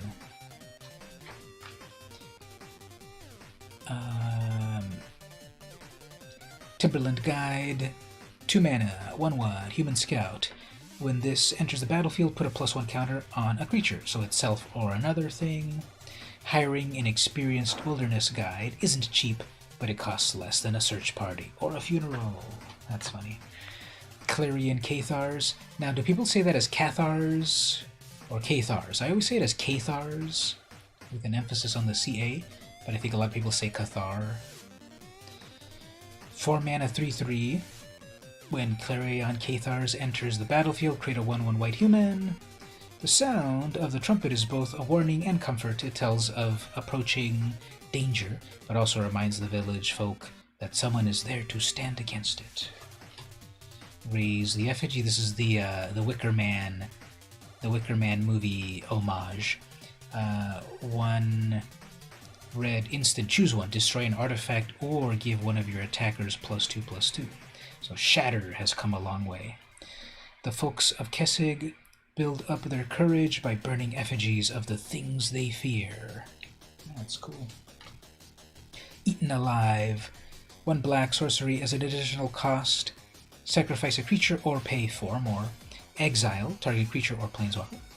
If you hear a groaning noise in the cellar, don't investigate, don't split up, just lock the door and barricade it. Emily Guard Captain. Final words. Okay, here we have a flip card.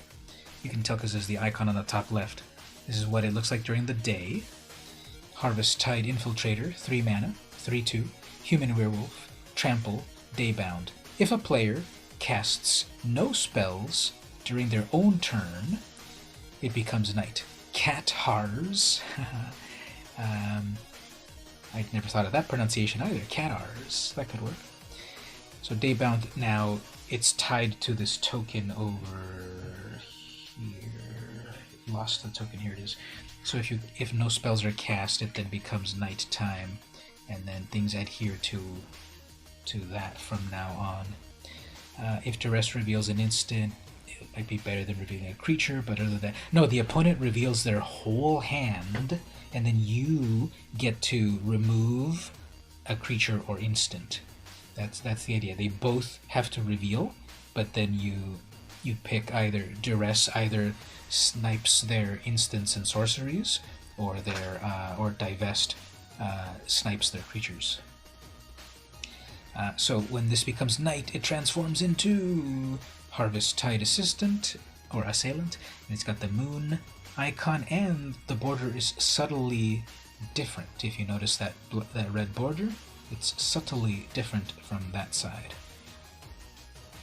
It's a werewolf on this side. It's a 4/4. You can only activate this. He has no mana cost. You can only get to it if it becomes night. It is Nightbound. If a player casts at least 2 spells during their own turn, it becomes day. So if spells are cast, which includes summoning creatures, it becomes back to the day again. I don't really understand the whole flavor of the day and night. I was hearing one of their podcasts and they said, well, at night things are less active, so if no spells are cast, that means it's night, and during the day people are active, so spells are being cast. That makes sense, but why is it that if you cast no spells at night, it then becomes day? Anyway, we're on to the uncommons. Morbid Opportunist, 3 mana, 1/3, Human Rogue. Whenever 1 or more other creatures die, draw a card. This ability triggers only once each turn, so they don't stack. Borrowed Time, 3 mana enchantment. When this enters, exile target non-land permanent until this leaves. Okay, so it's just the classic Banishing Light for 3 mana. Teferi stepped calmly into the fray. Suddenly, The sun paused in the sky, and the werewolves' snarls froze in their faces. So Teferi is in the new set here, and he's messing with like the time and the sun and everything.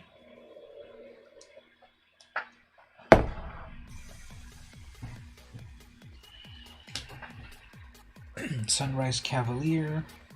For a moment, it looked exactly like this card over here, unfortunately. Not to put them down, but that looks exactly like the same card at a distance. If you're playing on paper and quickly putting cards out, even on Arena, these two look very similar, and you think, oh no, they summoned this thing, but actually they summoned the better thing. Or you think they summoned this, but it was actually that. So just by the art, I think they're too close. Human Knight, 3 mana, 3/3, trample haste. This one has flying and haste. This one has trample and haste for the same mana. If it's neither day or night, it becomes day as this enters. Whenever day becomes night or night becomes day, put a +1 counter on this. Ooh, that's pretty strong. So every time day and night is changing, this just gets stronger and stronger. And then this forces day or night. And then the rare of this pack, oh, is one of the new arts.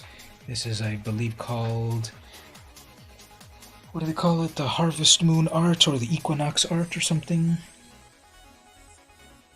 Reckless Storm Seeker, 3 mana human werewolf. This one flips. At the beginning of combat, on your turn, target creature you control gets +1 and gains haste. So any one of your creatures gets a +1 plus haste. This really feels like it's not Innistrad art. It feels almost like superhero Marvel art. Every other art that I've seen feels Innistrad, even this special art. But this one really feels like it's Iron Man or Ironheart, one of them. And then when it flips, we get Storm Charge Slasher. There's Iron Wolf. At the beginning of combat, on your turn, target creature you control gets +2 and gains trample and haste, so even better. It gives the creature +2 and haste and trample rather than the front side. Yeah, really cool border, isn't it? Very detailed. And this is Nightbound, so it comes in automatically transformed if it's already night. If it's not night, this comes in, turns it into day. Speaking of cool art, every pack also has this new art style of lands. Hopefully it shows up all right on the camera. But basically, it's like these Albert Drewer style of black and white art. The mana symbol has a little bit of spot varnish. That's the technical term. Not exactly visible unless it catches the light. And this green doesn't quite show up on the black unless it really catches the light. But this is really cool art. Is it Albert or Albrecht? Albrecht Drewer. That's kind of the art style that I feel like it. It's black and white, high contrast.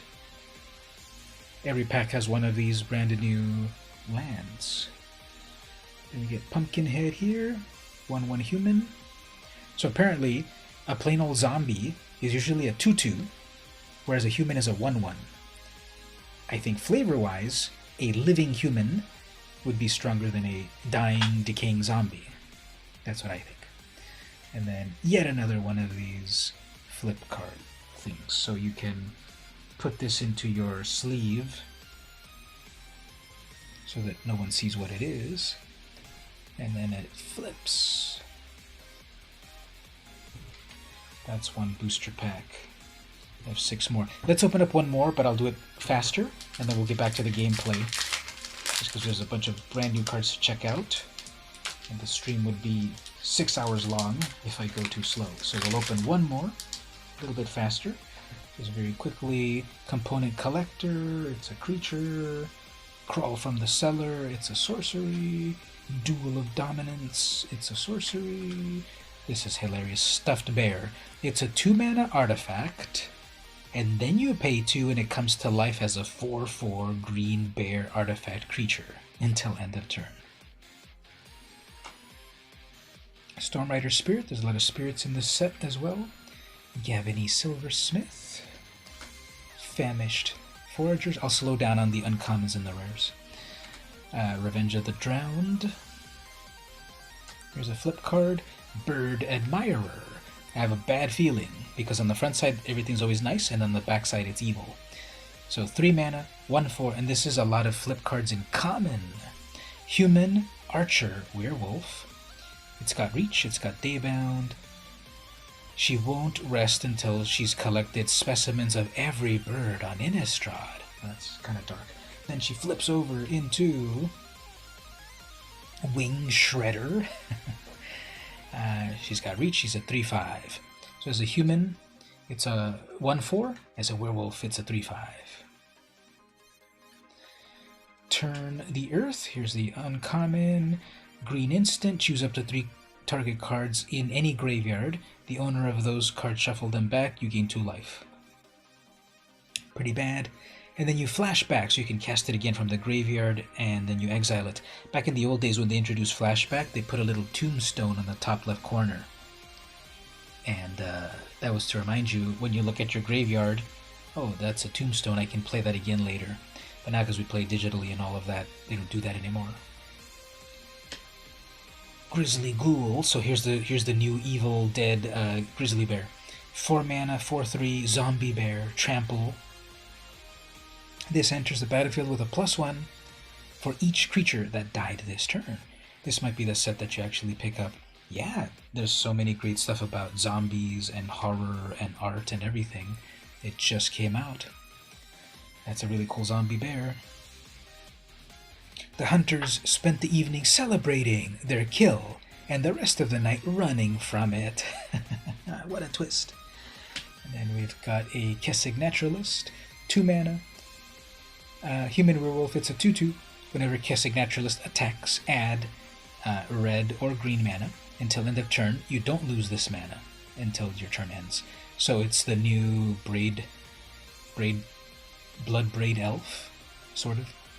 Daybound, and then when he flips, far from home, little one, I know the feeling. And then it flips over, and I bet it's going to be bloody and dead in his mouth. No, they're still friends. It's other wolves and werewolves you control get a +1, and then whenever this attacks, get mana. So as a human, it's a 2/2. As a werewolf, it's a 3/3, and it also gives your other werewolves +1. That's cool.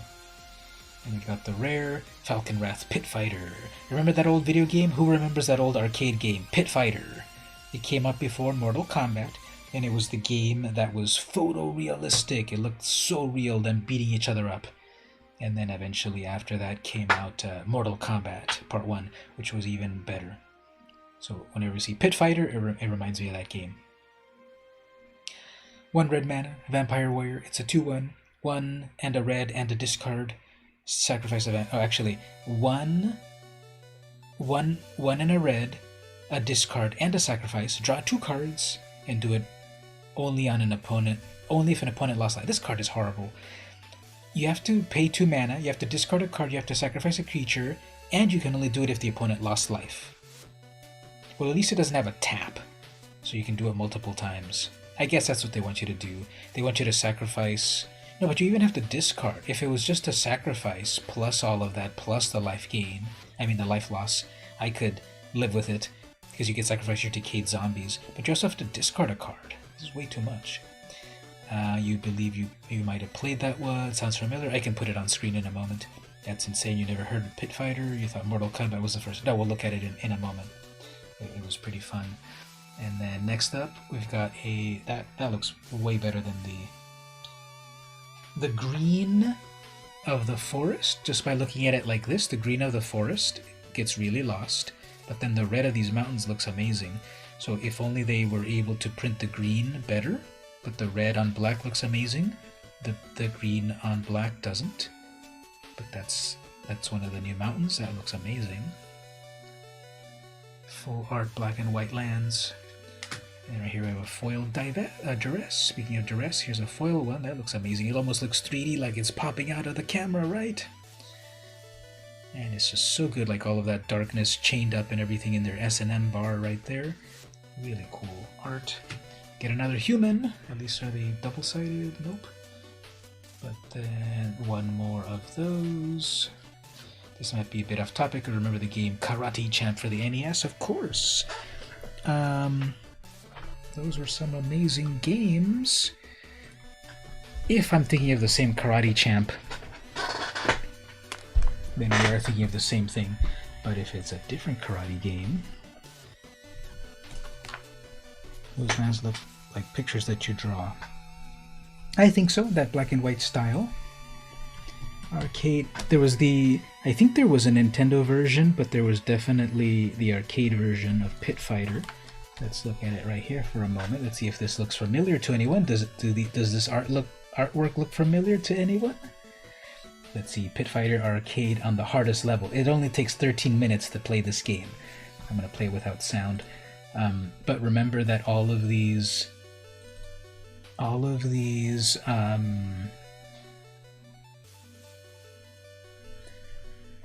arcade games are so difficult. Yep, skip that. The ultimate competition, insert coin, Pit Fighter. Everything blows up, of course. So we're going with Tai, Buzz, or Kato. And here it is right here. Yeah, look at that. This was like 1 year before Mortal Kombat.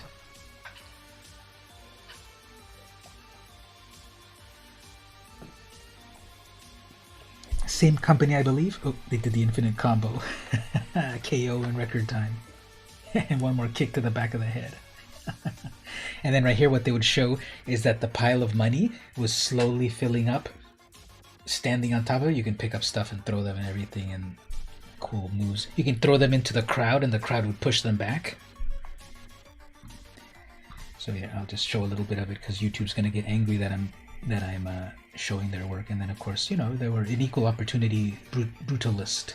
So here we have battling Angel and kick him a little bit more. There's the total so far. So much money. And then every, you know, bikers and so much cash. They're gonna beat him up and take his money. And then right here is Chain Man. And then a few more kicks down there. Anyway, that's Pit Fighter right there. Street Fighter made a similar version too, but you think based off the Hollywood movie? Yep, there was the arcade Street Fighter, the movie. They did the exact same thing. They digitized all of the characters from the movie, which looks extremely awkward in some places because you can't believe M. Bison flying through the air. The first Cammy cosplay, Vega, everything. Sagat and everyone. They do Sagat getting punched in the face. Come on, let's do some gameplay. Let's jump in over here. Alright, here we have Ken versus Chun-Li. Yeah, this was after Mortal Kombat, so they had the ability to further... There's some... For the nostalgia and such, some people like this, but the controls were worse, and looking at these things as realistic characters is kind of hard to. I never remember. I don't think I ever played this in the arcades. I don't think they had this one where I was at. I never saw it. I never saw Pit Fighter. Jean-Claude guy with the comb. Yeah. And then we were also going to look at, you said it was the NES Karate Champ? Because I'm thinking of a different one. I'm thinking of Kung Fu. I was thinking of NES Kung Fu, but Karate Champ. That's the one where it's like two guys side by side, very, very low quality graphics, and then they come in and hit each other a little bit, and then the guy in the background raises his fan about who won, right? Is that the one? Yeah, that one's it. This was the arcade. There was an arcade version of this one too, with better graphics. So even though this was a pretty simple arcade game, for the Nintendo they still had to simplify it. Yeah, I remember it now. I forgot. It was called Karate Champ. I was thinking of Kung Fu. But yep, Very slow graphics there, and yep, you got a point. Begin again, and then it goes on. Oh, I don't even remember this. There was like this stage where they were throwing stuff at you, and they're fighting in all of these locales. The arcade version. Let's check out the 20 times better arcade version. Oh, okay, I remember the arcade version better. These graphics aren't much better, but it's got a full story and full motion video through each level. Yeah, the whole story, meeting with the sensei and everything, teaching you low kick, high kick. Yeah, these graphics are way better. So much detail and everything, and then down there the audience is looking at each other.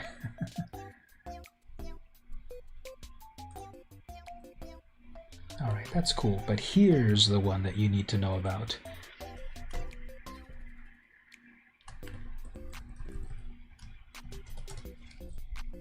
This is the one. Kung Fu Master, that's what it's called. Not Kung Fu, Kung Fu Master. Look at this amazing opening cinemas to show you that bad guys are coming, but then they steal the girlfriend, Sylvia. And then you have to go through... You have to go through these floors. There's only like 4 levels. And you kind of do that over and over, and sometimes some guy throws a knife at you, and sometimes a snake appears, and that guy's got a stick. There's the boss. Uh-oh, careful, you only got 1 more hit left. Nope, got him.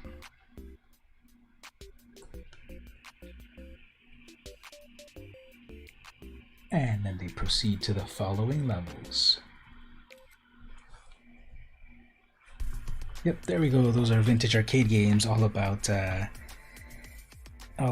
those karate games. Do I have Netflix? If so, you recommend a documentary series about classic gaming. It's pretty short. What's it called? I'm always interested in cool. Oh, there's the arcade. There's the black and white. You can get the black and white lands on Arena. But anyway, what's the name of that? What's the name of that documentary? They've come a long way, definitely.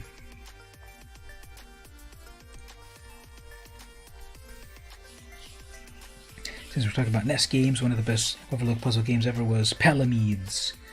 That's how I called it. I don't know if it's Palamedes, maybe. There's an extra syllable there.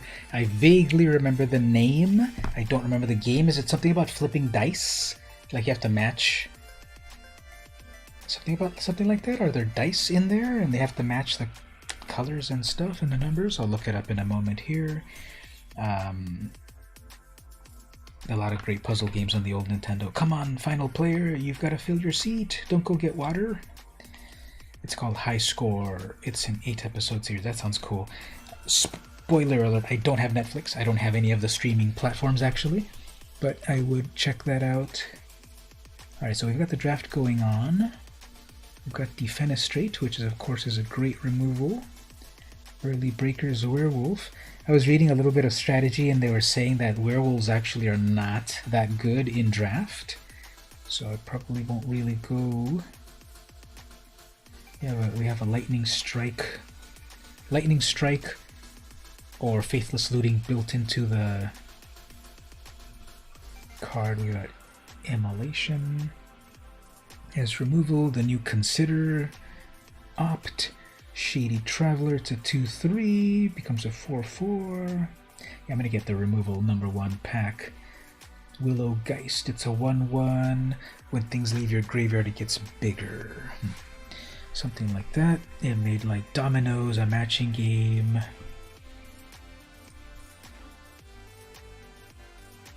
Ambitious Farmhand. Human. Stormcrook Blood Thief, Vampire Rogue, 2/2 at the beginning of your end step. If your opponent lost life, put a +1 counter.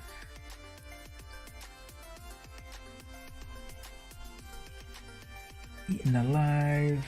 That's more removal. I'm gonna try things differently. I'm gonna try to grab the removal first of all, as soon as I see it. And then other things. I'm so biased, I'm already getting all the black cards, because of course they're the best ones. Vampire Interloper cannot block. Here's an aggressive card, it's a 2/1 flyer. Am I gonna go vampires? Vampires and humans, maybe? Search Party Captain, 2/2. This spell costs 1 less to cast for each creature you attacked with this turn. When Search Party enters, draw a card. That's cool. So we have a flyer. I want that one, and this flying vampire as well. So maybe we're gonna go with something like black and white vampires or something, or black and red. Lunar Frenzy. Target creature you control gets +X and first strike. Oh, that's an instant. That's that would be cool. That's a Howl from Beyond in red. I know there's a red one. I don't remember its name, but that could be some final damage there with an X spell and first strike. Oh, and trample for strike and trample. That's cool. Let's see if it wheels back, but I'll grab a creature. Blood Tithe Collector, 3/4 flyer. When this enters, if they lost life, draw a card. It's got flying. Necrosynthesis, Duress. Speaking of Duress, Celestus Sanctifier. In red, we got a Vandal. Go with a, yeah, I'm going with it looks like I'm leaning towards vampires at least. Flame Channeler, 2/2. When a spell you control deals damage, so if you deal damage, you deal more damage.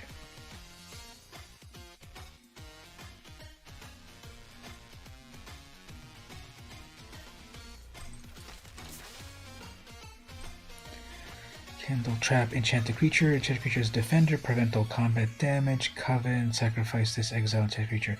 Alright, so there's some removal there. That's a little bit of removal, isn't it? Enchant a creature. Enchanted creature has defender, prevent all combat damage, sacrifice Candle Trap. Maybe. Oh, there we go. Here's another of these aggro vampires. Blood Pact, target player draws 2 cards and loses 2 life. I always like that in Commander and such, but let's see if that wheels around. Any word on when the club is making a comeback? Well, it was just that little bit of chatter that we had a few weeks ago when people were chatting on the Discord, but the club has to... People have to step up and need to be part of, like, officers and such. Although all of this gameplay doesn't have to be tied to a club. If people start to confirm on the Discord that we want to meet up, then we could do that too. So maybe if you put something there, and then that reminds me, and I can make like public announcements, and more people could maybe start to think about coming in and joining. Yeah, getting back together with those. He'll be back in a second. Kids want food, so you're gonna chuck dollars at them so they can pay me. Everyone's leaving these interlopers. More vampires for me.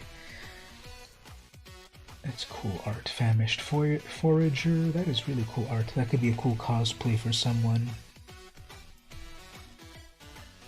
Yeah, let's grab some more vampires. Black-red vampires. Oh, there's Immolation. So we wheeled back to this. Give a creature +2 +2 -2. That could be a little bit of stealth removal for something small. Or plussing.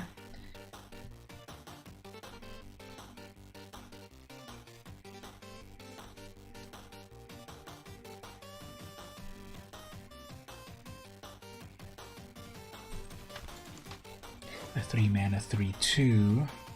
See who else is at this table. Monaka, GG, Sad Face, Battle Bacon, Elsmo, Tolga Essen, Fujijun, and Elf Channeler.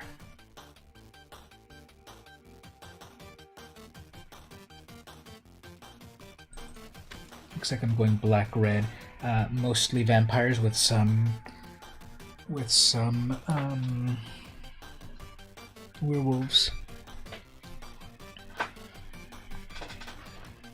When Mark gets back, we'll ask him what the family's favorite fast food is.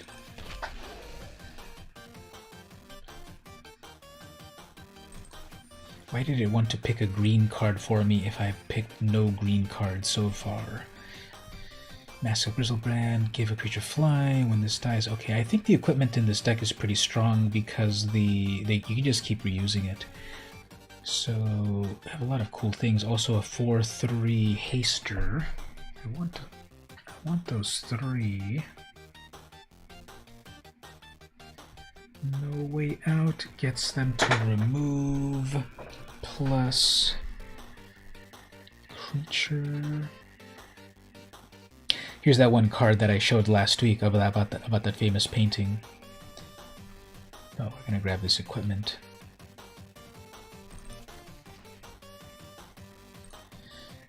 There's that haste werewolf. That horde is also cool. It makes a zombie plus more zombies, although it's a common, so I can probably grab it. This Bat Whisper is a 4/2. When this enters, if an opponent lost life, also create a bat. That's so flavorful. They lost life because they got damaged by a vampire, and then they make a bat as well. So from here, I would take the hasty werewolf, and then coming back, grab that zombie, and then grab that vampire. It's gonna be zombies, vampires, and werewolves in this party. And I got a few removal items. Oh, there's that card I just opened in real life. Plague Brand. Ardent Elemental. When this enters battlefield, return target instant or sorcery from your graveyard to your hand. I don't really have a lot of great instants or sorceries that I'm grabbing so far, right? 1 instant and 3 sorceries. Well, that might do stuff. That's the only thing in my colors. Brave Band instant, gain Death Touch, draw a card. Well, let's grab that and see about instants and sorceries. There we go. There's a big old zombie. All right, so Mark, we were all going to ask you, what is your family's favorite fast food when you have to order what do you call it in other parts of the world? In the US we call it takeout. Takeaway? That's how you all say it, right? Let's order takeaway today. Daddy, let's order takeaway today. Takeout? We call it takeout, and I think you say takeaway or other parts of the world. Am I getting that right? Did that reprint of the 1/1 red vampire for 1 red that gets bigger when a player... It doesn't sound familiar since I don't know all the cards just yet, but if you give me a little bit more info, we might look it up and then see if it's around or not.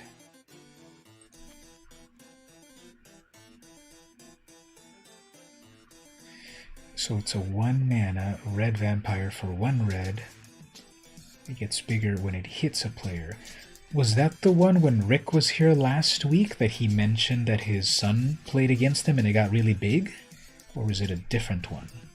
Because I think I remember Rick saying that it was something about that his son had this creature that got really, really, really big. So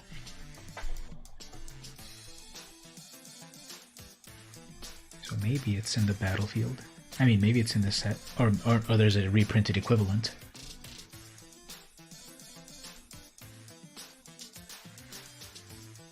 Takeaway. That's it. Takeaway. Takeaway pizza. And then, of course, that begs the next question: what are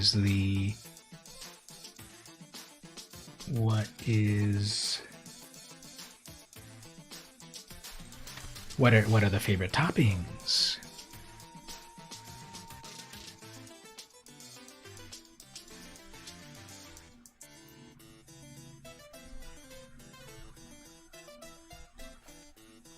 I'll go with just about any toppings on pizza. I think pizza is the perfect food. And you can put everything and anything onto it, except seafood. I'm not a big seafood person.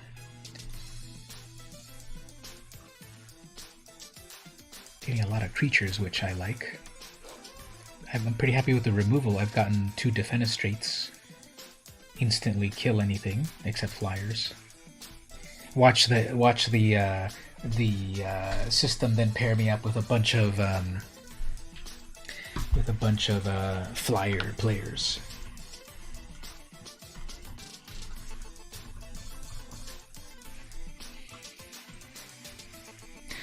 So this deck is coming together as a zombies, vampires, and werewolves in black and red.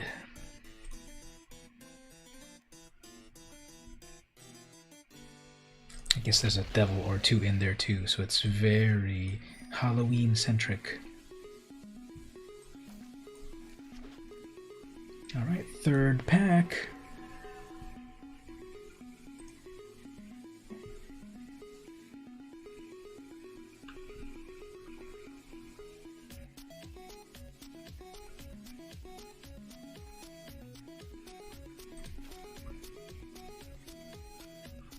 Triskaidekaphile. You automatically win the game if you have exactly 13 cards in your hand during your upkeep. Plus it lets you draw cards. So I wonder if anyone can ever make that work.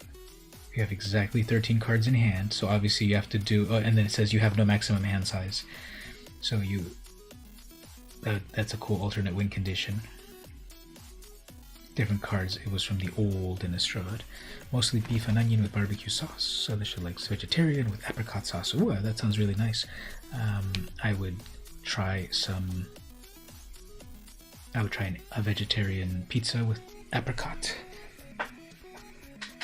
I grew up saying apricot, but I want to be pretentious and say apricot, which is what a lot of other people say throughout the world. Voltaren Ambusher Vampire Archer versus Slaughter Specialist.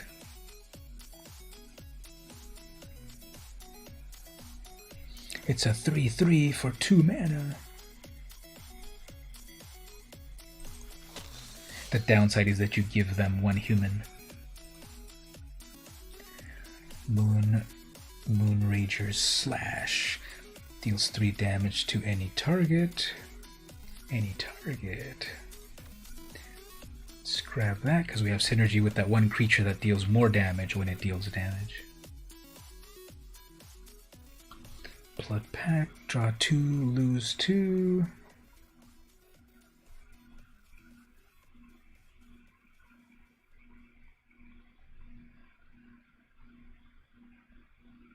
Got some more removal here.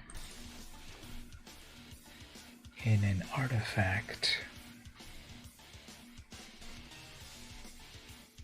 Oh, there's the Grizzly Ghoul that I just opened in real life.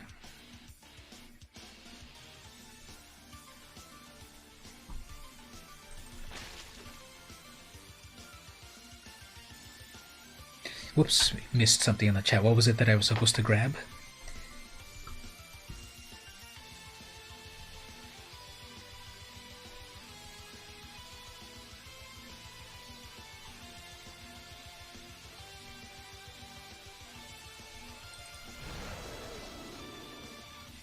Oh yes, I missed that. Yeah, it's draft at the moment.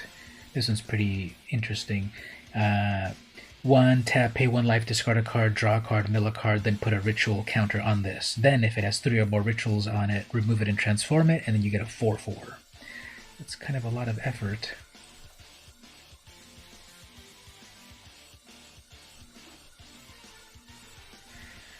But it was in my color, so might as well grab it.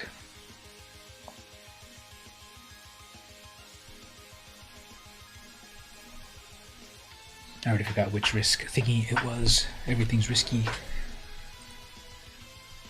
Abandoned Post. People were using that one on me last time very well.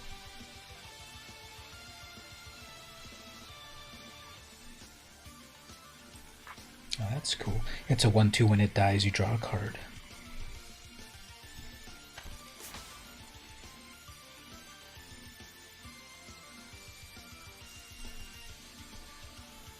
Battle Beacon is the traffic jam. Festival Crasher.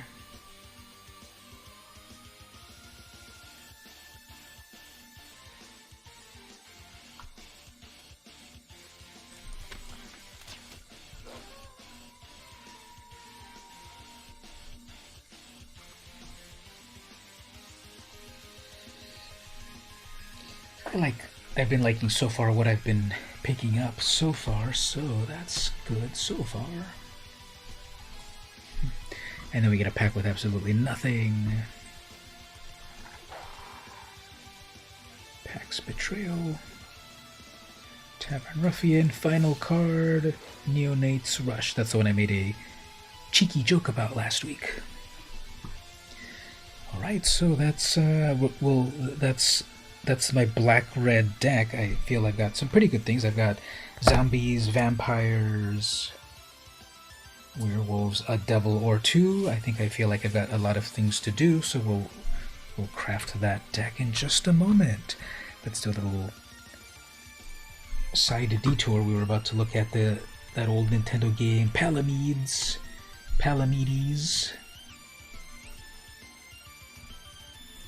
from Hot B. I wonder how many other games they made. This is the full NES playthrough. I love these videos on YouTube. All of these channels do these long plays or playthroughs, and it's really cool to, okay, I'm starting to remember this.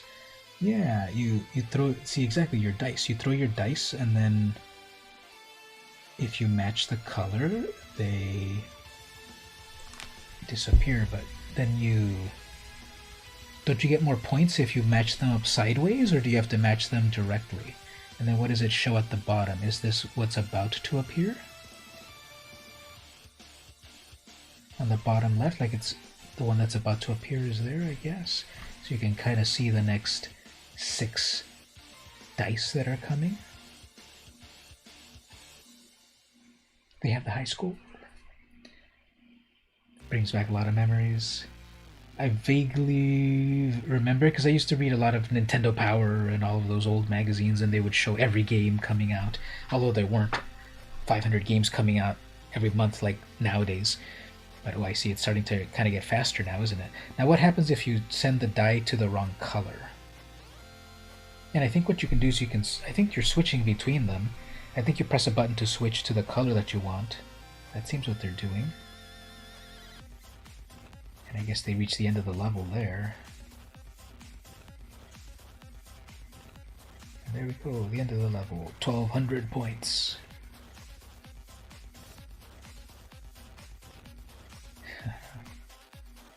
$50,000 points.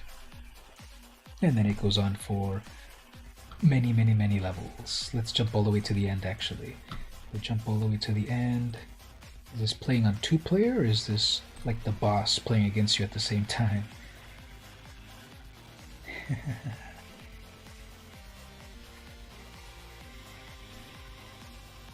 And then there's more combos or something happening. I don't even understand. How far did you get in this game?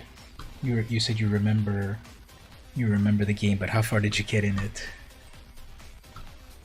You love grabbing powerful cards in draft just to mess with other players, even if you're not using them. So you love to hate draft. That's the official. It's like Pokemon Puzzle League. Oh, really? I never played too many of the Pokemon games. I remember Pokemon Snap, and that was like 15 years ago.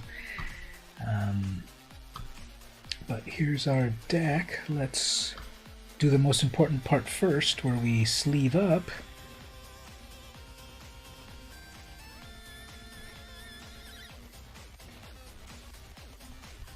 I think Chandra looks cool. And let's go through the deck. So I'll just go through everything. Okay, I got a green card on some point on accident. Okay, so I'll just go through everything. Maybe pretty far, or so-so. Here's one that I remember. Here's a puzzle game that I remember. I pronounce it Kickle Cubicle. I don't know if it's got another name. Or Kickle Cubicle. Kickle Cubicle. That's how I always pronounce it. I never heard anyone say it in real life. I pronounce it Kickle Cubicle. And it's this little snowman guy, and he goes through Gardenland and all of these places. I don't remember that detail. Oh, look, there's the emojis before the emojis. There's the eggplant emoji. And we'll see the peach emoji somewhere as well. You go through these levels and you pick a path, and then you get dropped in, and it's snowy and icy, and creatures fly around. And you toss snowballs at them, and then they become ice, and then you toss them, and You go get the things, and then the island crashes and everything dies. And then you go to the next level, and you do it for 10,000 levels. Simple graphics, simple premise, but then you can make 1,000 levels. And just imagine, these games back in that time were made by a crew of what, like 3 people, 1 person, and so you have to think about how this game with like literally so many levels was made by a small team and all the creativity to make this one look like an urn and everything. They froze that guy, and then yep, there we go. Everyone dies in the ocean. Yeah, it's pretty fun and addicting, I would say. But here's another fun and addicting game. So, okay, I have a 53 card. I have to cut 13 cards or so. I have 24 creatures, so we've got to cut about 7. Crawl from the cellar, returns your creature, gives a +1 to a zombie. Eaten alive is removal, keep it. Immolation is an enchantment that gives a creature -2, so maybe kill one of their one of their decayed creatures, but then it gives a +2, or maybe make your creature stronger. No, I think I'll cut this one right away, because I think the narrow cases of weakening their creature is not enough, because then you plus their creature. We'll see, we'll come back. Silver Bolt, 4 mana to deal 3 damage to any creature. And it kills any werewolf right off the spot. If a werewolf is dealt damage with this, destroy it. So this is the classic Silver Bullet. Have a great... Oh, I didn't see that. Sorry about that. So yeah, thanks for coming this time around. Have a good night. Get that beauty rest. And we'll do it again next time. Thanks for coming in. This heirloom mirror, I think it's way too complicated. 1 plus a tap plus a pay a life plus a discard. Draw a card. Then you mill, then you put a ritual counter on it, then if it's got 3 rituals, transform it, you get a 4/4 flyer, pay 3, exile, target creature from any graveyard, put a +1 on this. I'm highly thinking that this is a maybe. I think this is way too much setup. Is this the risky thing we were talking about earlier? I think this is way too complicated, but we'll see as I further browse the deck. Novice Occultist, it's a creature, they die, you get a card. Siege Zombie, it's a 2/2, tap 3 untap 3 creatures, each opponent loses 1 life. Slaughter Specialist, it's a 3/3, give them 1 creature, when their creatures die, this gets a +1. Vampire Interloper, this is a 2/1 flyer. I have 3 of those. That could be a lot of attacks in the air. I probably will keep all of these because this is a pretty efficient flyer. Festival Crasher, probably remove these. It's a 1/3 for 2. When you cast an instance, this gets +2 until end of turn. How many instances did I get? 4. So let's see what it looks like. We'll come back. We've got to cut creatures. Let's see about these. These Crashers synergize with spells.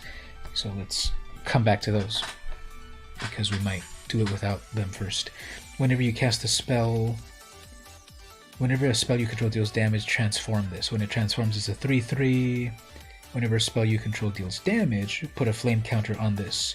1 and remove a counter. Exile the top card of your library, you may play it. So you get an extra free play.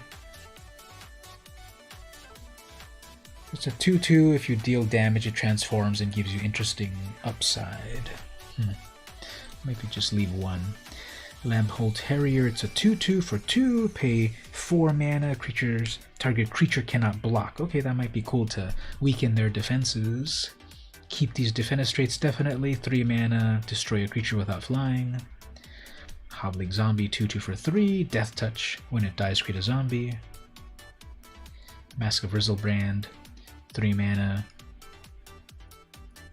Equip your creature, give it flying and lifelink. Whenever a creature dies, you may pay X life or X gets its power. If you do, draw X cards. Ooh. So it's going to be giving you lifelink already, and you draw off of that. Brimstone Vandal, 3 mana, 2/3 menace. If it's neither day or night, it becomes day, and then whenever day becomes night, or vice versa, it deals 1 damage to each opponent. So as the days flips and stuff, that's just automatically dealing damage. That's cool. Harvest Tide Infiltrator, 3-2 Trample, Daybound, a 3-2 Trample, that's cool. Let's see about 1 in the deck. Moonrager Slash Instant, deals 3 damage to any target, that's good for Planeswalker or player. Neonate's Rush, 3 mana instant, deals 1 damage to target creature and 1 damage to the controller, and you draw a card. Costs 1 less if you control a vampire.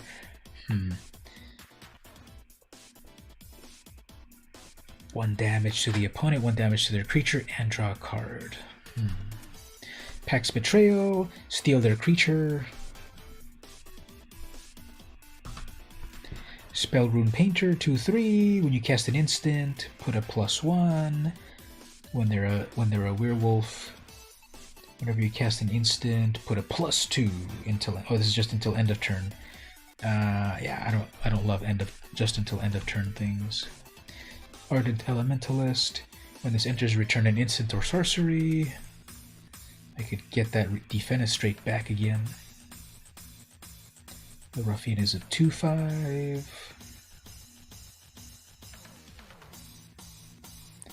Blood Tithe Collector, 5 mana, 3/4 flying. When this enters, if they lost life, they discard. Dire Graph, it's a 3/4. It makes 2 more zombies. It exiles stuff from their graveyard, so they can't flashback it. Village Watch, 4/3 haste. And then if you can transform it, all werewolves have haste. Stormkirk Noble. Alright, let's do 1 of each of those. So we have 44 cards in total.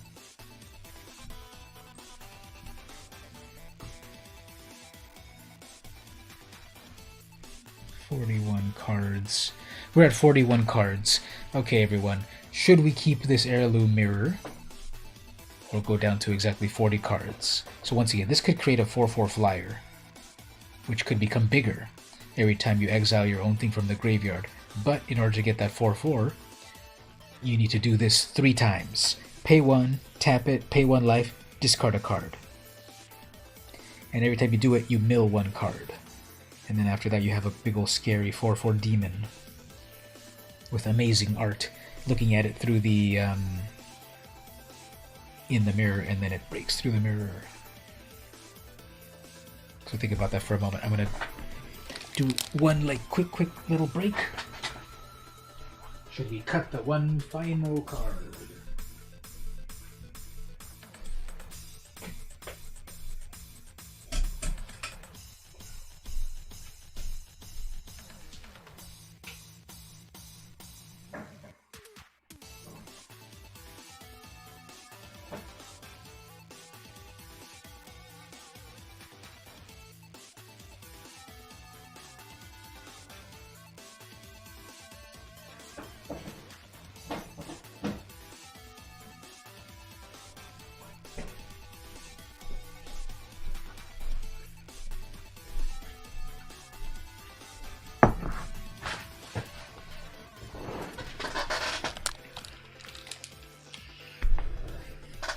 Seems a lot of effort. It seems better for constructed. So we get exactly 40 cards. Very surprising. So let's give it a shot with that. I say that a lot, don't I? Give it a shot? I don't know why I use that idiom a lot. But we'll give it a shot.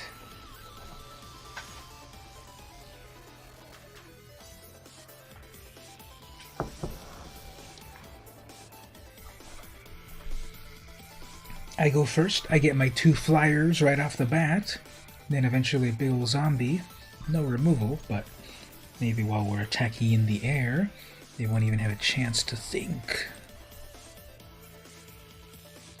I'll say hello to them with a severed hand. Is there a turn 1 green creature? I'm sure there is.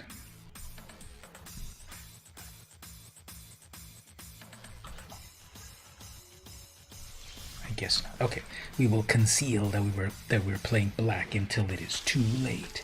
Now watch that they have Plummet on their side. double green. Silver player versus silver player, passing. Alright, let's bring in a... See, here's the animation for Daybound. That. I think that looks a little low-tech. A little cartoony. Everything's so 3D generated and all of that, and then they've got that sort of daybound, nightbound thing, and I feel it's kind of low rent. 5th mana, I just keep going aggro. I'm already doing 5 damage to them. And they keep looking at my 3/2, so they go with the Celestis. Okay, that does nothing. That's a mana rock that deals with daytime, nighttime. And a consider. Okay.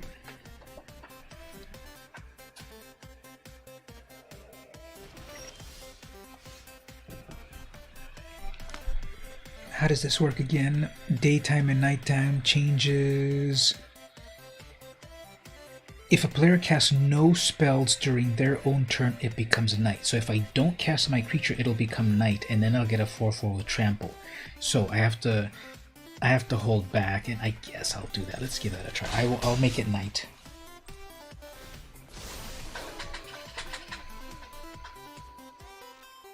I'll make it night, and I've got a 4/4. So if they don't cast 2 spells, I get to keep my 4/4.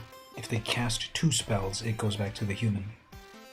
Now the Celestis is kind of cool in that when day-night changes, you gain 1 life, you may draw a card. If you do, you then discard. So there's a little bit of looting in there. If I cast 1 spell, I can keep my werewolf. I can bring in my big ol' ghoul, which makes even more attackers. Alright, you get a 6/6 with Vigilance, but I get one of these, 3 damage to any target. I think that's what we need to do to get rid of that.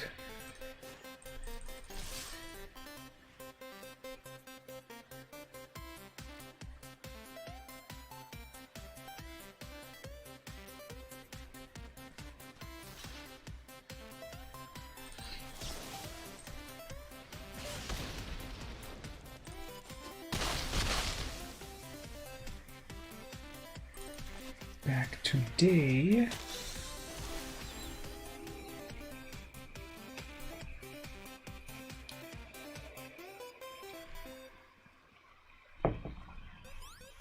I think things are mostly stronger at night. Okay, they have that as disturb. If I can go back to my turn, I can play that ghoul and wreck their thing from their graveyard, but they're probably gonna play it. That's 1 play. Okay, fine. When this enters +X coven, there's no coven going on, so who cares? Okay, so Diregraph Ghoul will wreck that thing from their graveyard. Let's get rid of this plus this. Drop a land, attacking the air. They probably won't attack.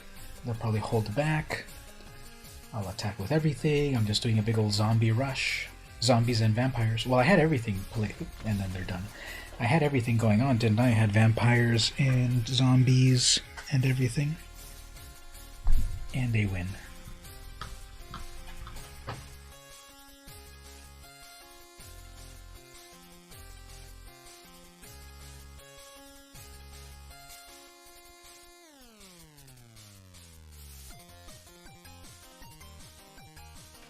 Thank you. Let's do another play. Thank you. Let's do another play, and then we'll do some crack-a-packs in real life.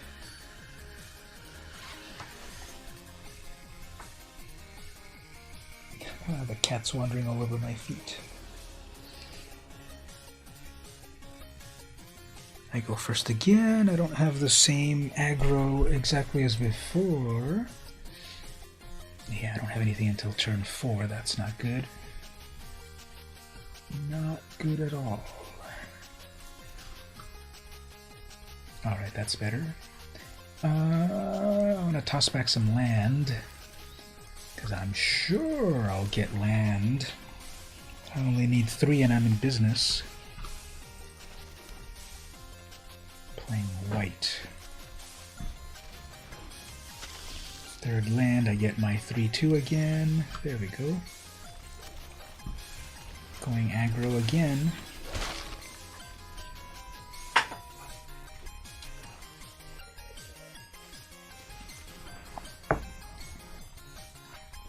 Okay.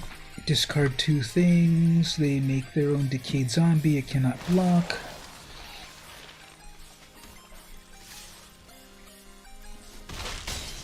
Becomes nighttime. I'm a 4-4. If they make me discard that again, who cares? I've got a 4-4. Alright. Makes a human. Who cares? You should probably attack with that. It won't do any good at all. So, yeah, you should attack with that. Oh well. 7 already.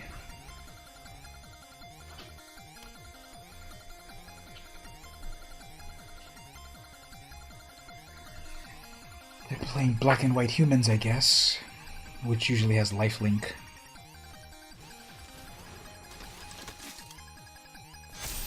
+1s on themselves, fine. That's a 2-3 menace. Okay, fine. We'll have to double block. Hey there, Toad Boyd. Long time no see. Playing the brand new Innistrad set. How are you? The nasty deck. Yeah, it seems to be pretty aggro so far. They're down to 5 life. That flyer's just been running away with... Oh, never mind. Come on, defenestrate. Defenestrate will not work. Never mind. Now I get lands. Okay, we're gonna stall out here. That's got menace. I mean, they can block with menace. Man. Well, hopefully we get more good stuff. 4-5 haste. I mean 4-5 lifelink, not good. Whenever a non-token creature you control dies, return it to the battlefield. If a creature an opponent dies, would die exile instead. So it's Leyline of the Void on a stick. Now they have to attack in order for that to have value.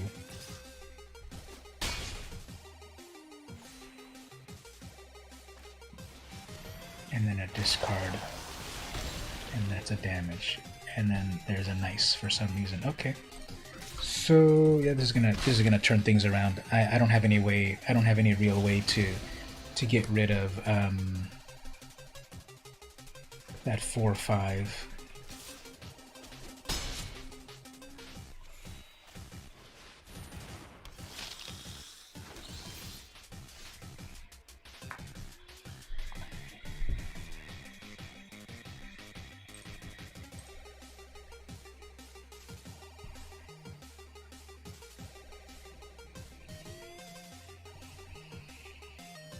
I don't really think I have any good outs at all. Defenestrate is what I'm relying on, and like I said earlier, watch it pair me with people that have flyers. Well,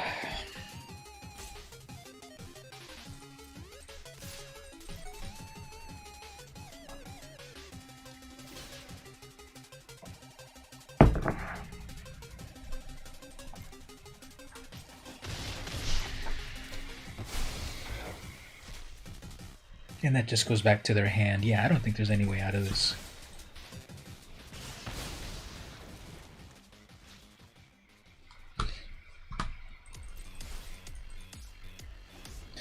That's a mythic card. It's gold. It's rare, but it's a mythic card. It's got. They should just attack those freaking zombies. I can't even do anything with them.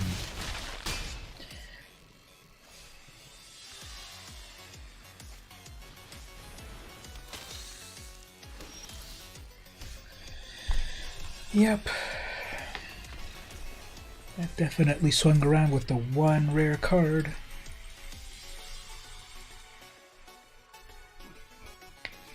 So you craft a deck that does stuff, but then you just get one bomb card and it all turns around. Anyway, let's go to the next game. And then we'll open up another booster. I've got another. You're in luck. You're on time for this, Toad Boy. We're gonna open a real life Innistrad booster pack in just a moment.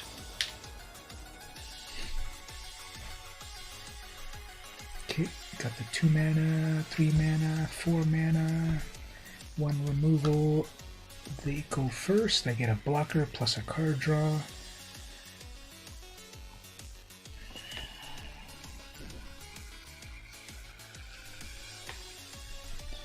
I'll take that.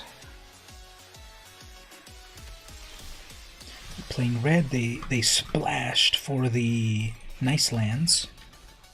Here I have these low class basics. 3/1 with haste and lifelink and flashback. That's pretty aggro. I needed that for my deck as well.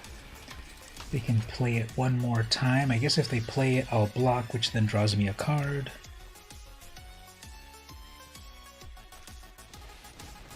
Two, 3 with menace. It becomes the day.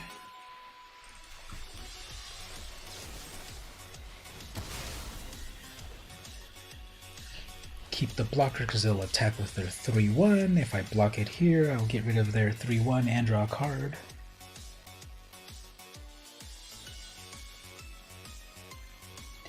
Fourth mana.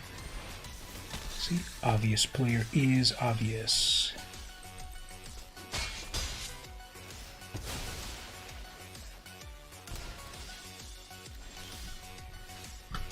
Okay, with 4 mana, I can bring out my 2/5. It's currently night. It's currently daytime at the moment. If I play no spells next turn, I can get the bigger creature, but never mind.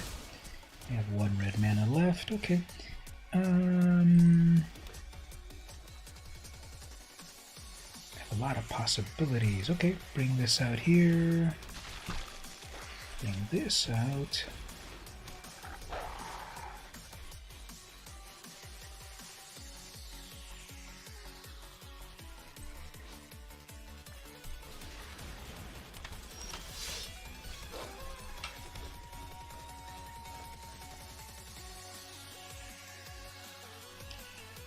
Alright, let's see if they fall for this ruse.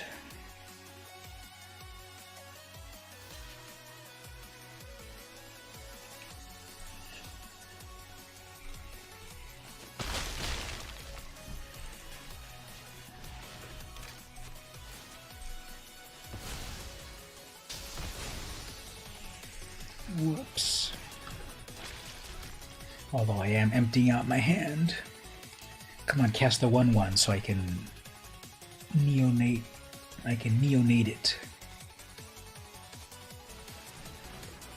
That's a big one.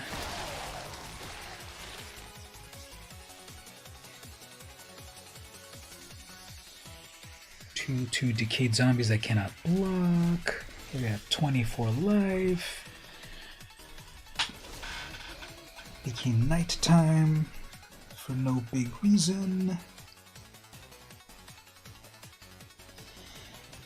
Got a blocker. Whenever each other player casts a spell other than the first spell, 2 damage to them. Okay, so I've been cursed.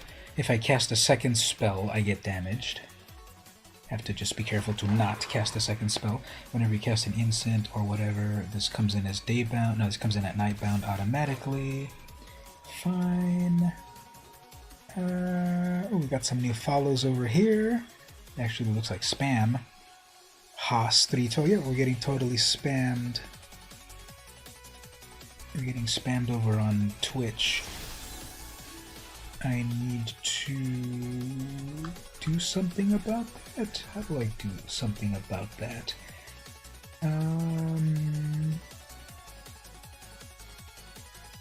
Well, for the moment, I am going to hide the text box.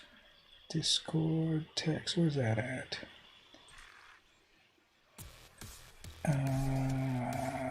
Let's hide the alert box for a moment. And let's hide the chat box for a moment. So it's not going to appear on screen, everyone, sorry about that.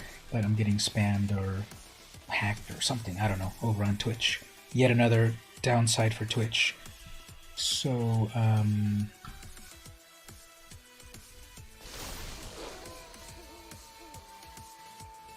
should have played that spell and I gave them that. And then it's gonna get +2, great.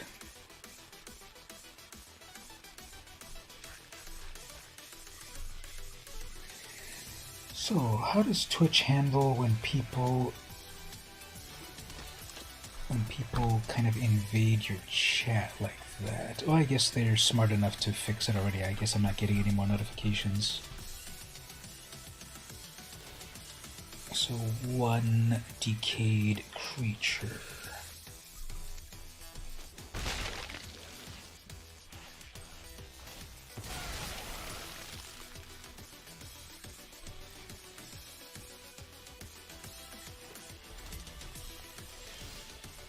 Alright, 3 turns in a row with nothing but lands, so I'm sure the good stuff is coming soon.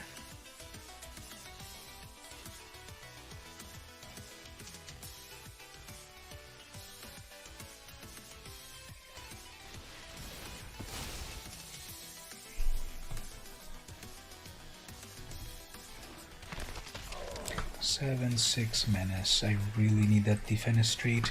I've used 1 so far.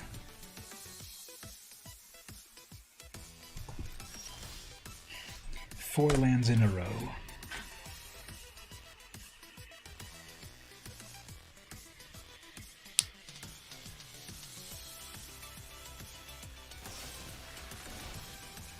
That was the only thing holding back the onslaught, so that's pretty devastating.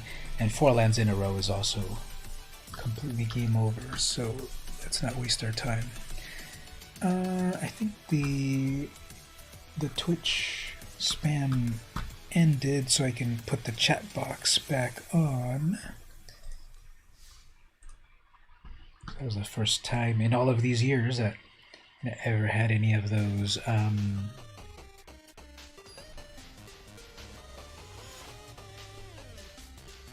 Twitch spammers. Diavolo is the opponent. That is Italian for devil.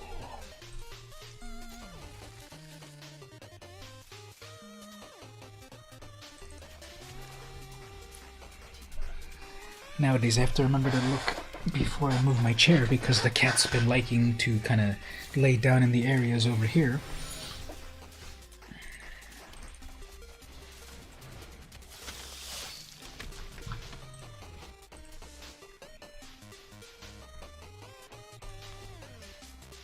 There's that investigation token, the clue token, that looks extremely weird. This is where I need that neonate freaking spell that was sat in my hand that whole time. If I can draw that, I can kill that 1/1 and that'll become a 4/4.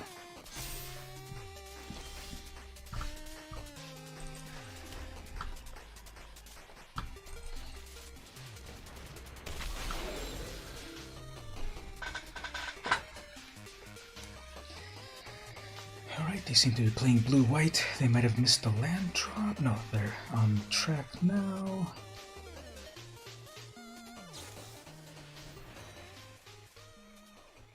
Gain 2 life, draw 2 cards, discard 2 cards. Faithful Mending. So there was Faithless Looting, and now there's Faithful Mending. And that gets even bigger. Amazing.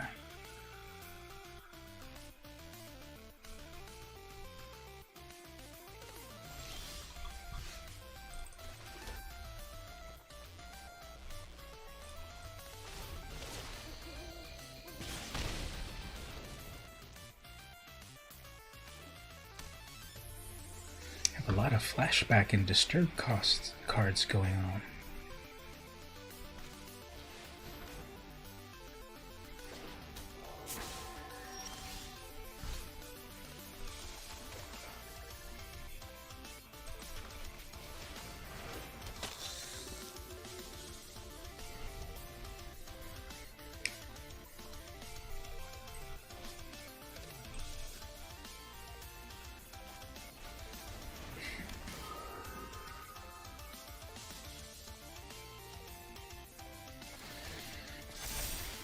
Well, not missing too much, except that the opponent's really synergizing very, very well, and I'm missing all my removal. And now they've got one of those things going on, so I have missing a blocker. That 4/5 is just growing larger and larger.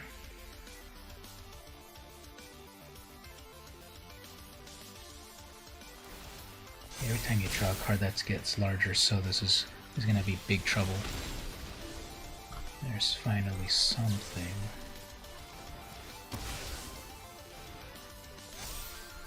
I'm going to have to go for it here. If they double block, that's going to be good.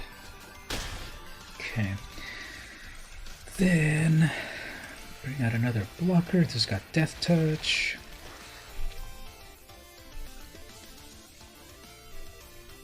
Got 3/4. My 3/4 flyer was out of commission.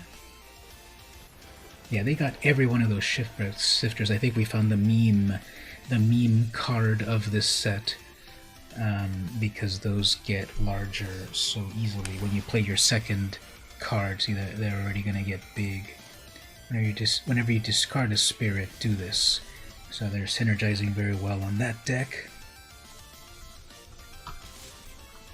Keep hitting me in the air. Keep trying and discarding.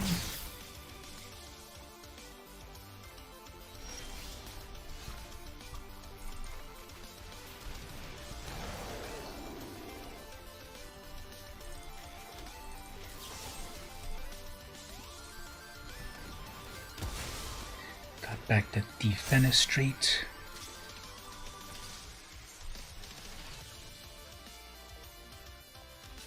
Double blocks. Nope. It's this creature right here. Whenever this attacks, draw, then discard.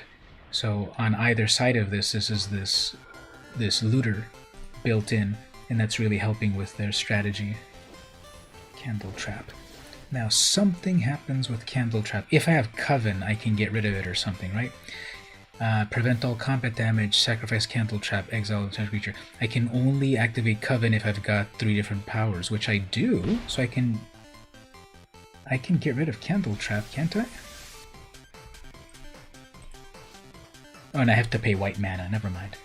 So,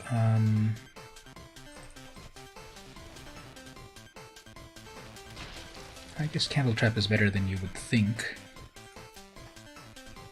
That can't block, so we just gotta go for it. We're on a race.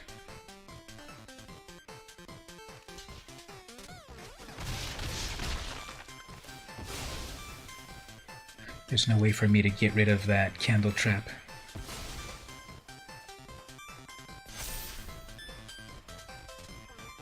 It's currently day. So they're gonna be hitting me for 5 in the air if they keep going. Well, I am going to hit them only for 4.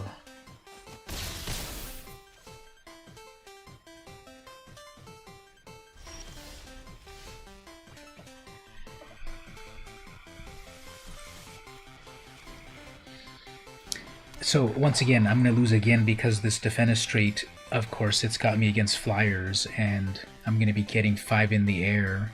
There's no way for me to deal with that. Well, there are only 3 1s, and that freaking card that last turn I lost because it could only deal 1 damage, and all the opponents were 3 power and up, and now here I need that freaking card, and now there's only, and then I'm not getting it. So,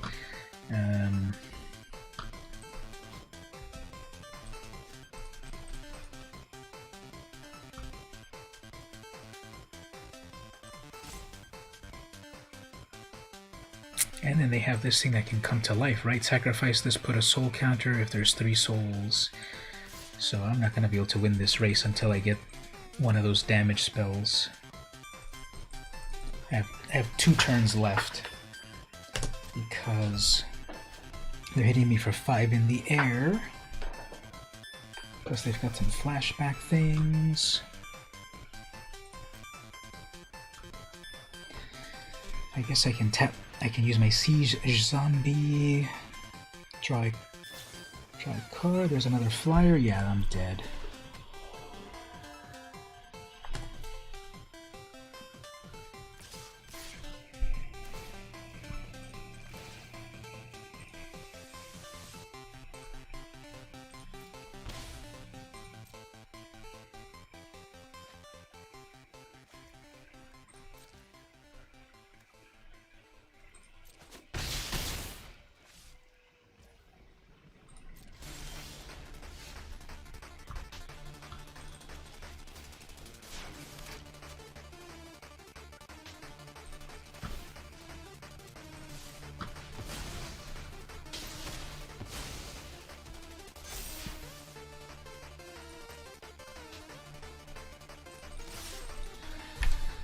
Okay, well, let's collect the winnings. That was 2 games in a row that was just completely bad draws. The deck obviously had power, as we saw in the beginning, but then just bad draws. So let's collect those prizes. Got 1 booster pack.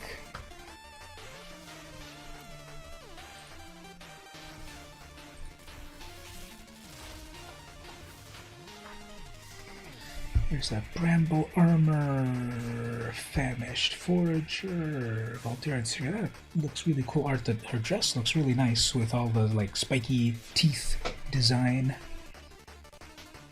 Odric's Rider, 2/4.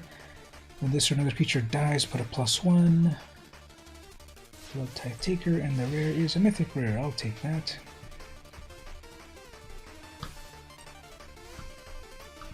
So let's open some real life cards. And maybe play it just half an hour more or so. I'm about to get to my 4th hour of gameplay.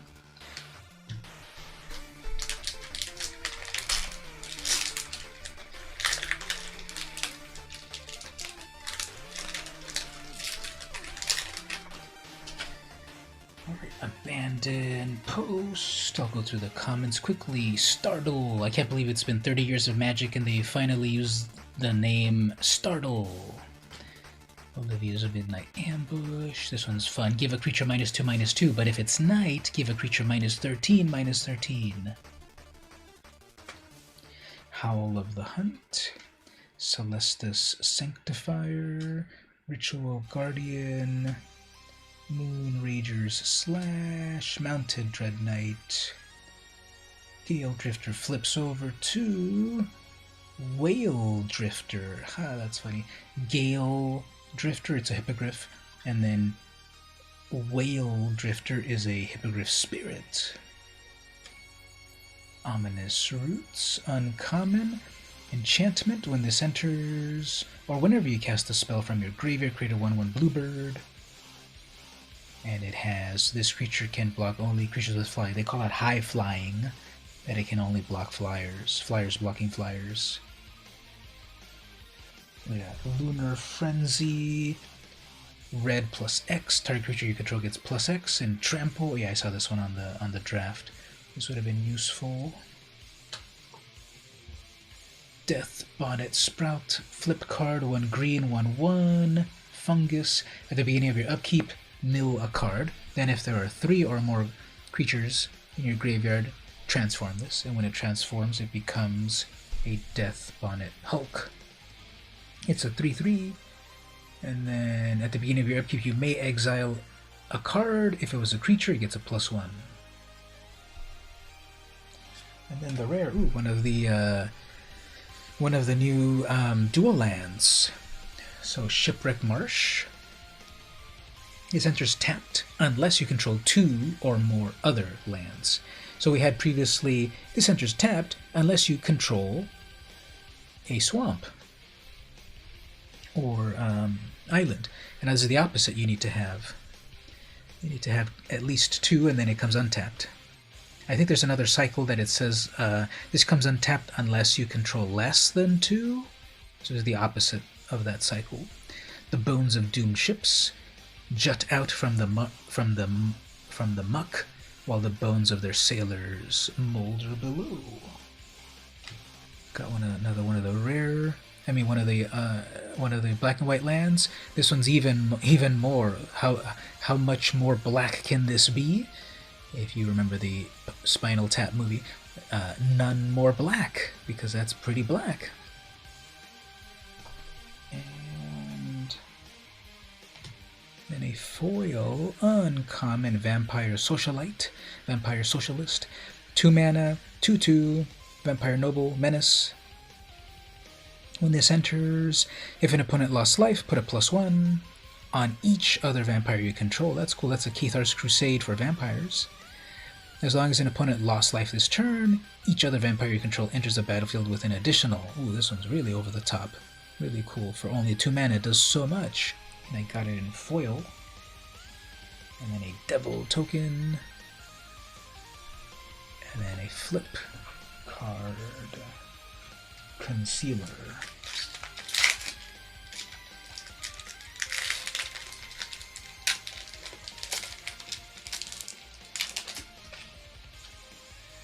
Diagraph Horde. Path to the Festival. Throbbing Exorcism. Geistwave. Arrogant Outlaw. Return to Nature. Unruly Mob. Immolation. Eccentric Farmer. Ecstatic Awakener. This Diabolical Devil over here. Just wants to stab you. Yeah, all of this great art so far. Do you have enough of those flip tokens so they see if they... Oh yeah, okay, remind me of that. I'll keep it over here to see the numbers in a moment. Ecstatic Awakener. It's 1 black, it's a 1/1, it flips over, and it can become a 4/4 Awoken Demon. Wow. You go from a 1/1 human wizard into a 4/4 demon. What's the catch? 2 and a black, sacrifice another creature, draw a card, then transform. That's not so bad. Sacrifice one more thing, and then you get a 4/4. Add common. Dual Craft Trainer, 4 mana, 3/3 for strike, Coven. Target creature you control gains double strike. So you can give itself double strike if you have Coven, or give something else double strike. Cool. Flesh Taker, this is the one with the brand new scary art. This is obviously from the Hostile Part 3. There was only Part 1 and 2 for that, right? People got tired of that being so insanely cruel. Flesh Taker, 2 mana, 2/2. Whenever you sacrifice another creature, you gain 1 life, and you scry 1 and sack. This gets +2 until end of turn. A soulless husk of endless hunger. Although it does say human assassin, it looks scarier than that. Flip, Outland Liberator, 2 mana, 2/2, human werewolf. 1, sacrifice this. Destroy target artifact or enchantment.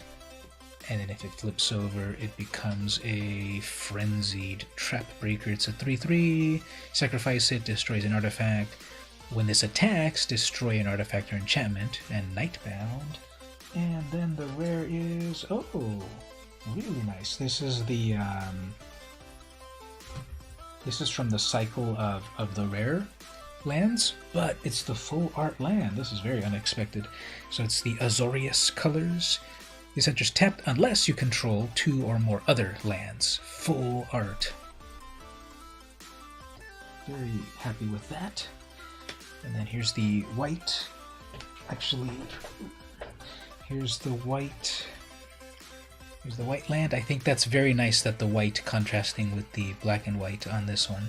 We'll compare all the colors because I think the black one and the green one are not that great, and the red one is the best, and the white one is actually very good. And then we have the day token, and then we have a flip. I mean, that's the flip from the other pack. Let's see how many concealers we've got. So 3, 5, 8. Here's a 9. Here's another 5. Here's a 7. We should be able to see if these connect or not. So I think they do connect because there's. Can you see that? There's a bunch of pumpkins in a row. This is 7, 8, 9. So if these are being stored in a 9-card page, these would be right next to each other. So 7, 8, 9 seem to connect. And then I don't have enough. I don't have 1, 2, 3, and 4, 5, 6 to see if those connect, but they might connect. Do they connect vertically? That would go right there. 4 and 7. That might connect that way too. So maybe in all 9 of them, maybe they do form one big old pumpkin patch. Did I get any more?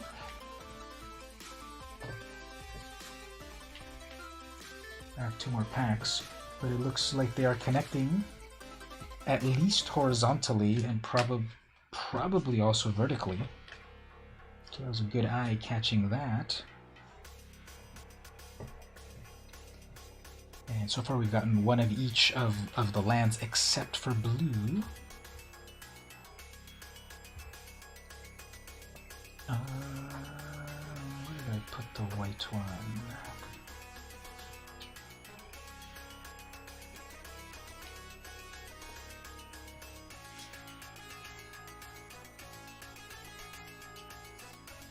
I seem to have lost my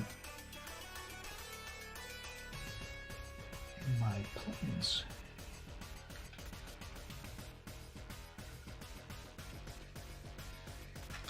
No one will miss it.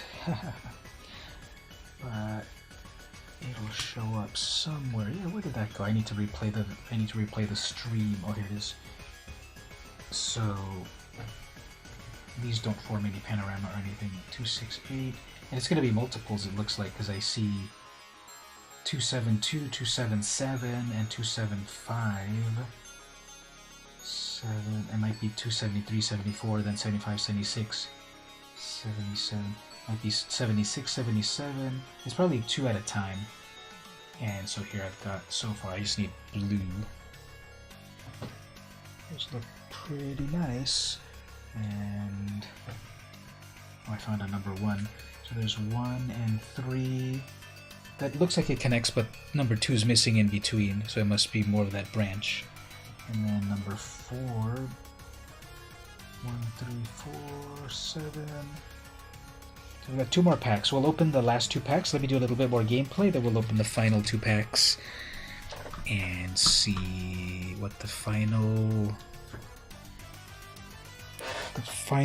treats are. Let's do some more gameplay.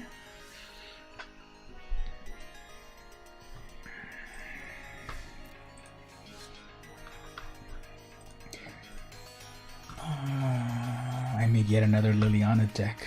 That zombie deck that I was playing with earlier today, I saw that it almost doesn't need any blue cards. So then I just made a mono black zombie deck, which turned out to be just about, again, another Liliana deck.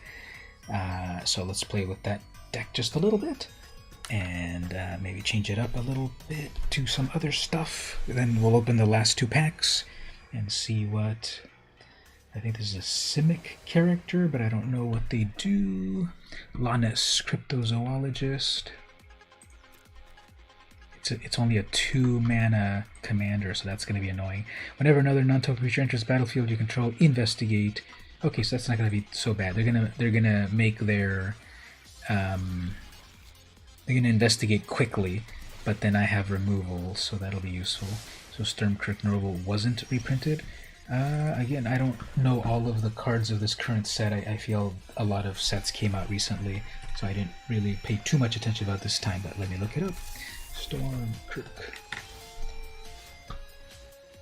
Is that how it's spelled? It's not finding anything in the database. Stromkirk, not Strom or Storm. It's not finding anything in Stormkirk. Stromkirk. Stromkirk. Mentor Noble. Nope, that one was not reprinted. Cannot be blocked by humans, and it gets stronger when you deal the damage. Pretty good. Alright, so they're gonna pass with open blue mana. So we are going to get counterspelled, but I guess if I lose this card, I'm not so salty about it. Okay. Next turn, if they recast it, I've got Poison Cup ready.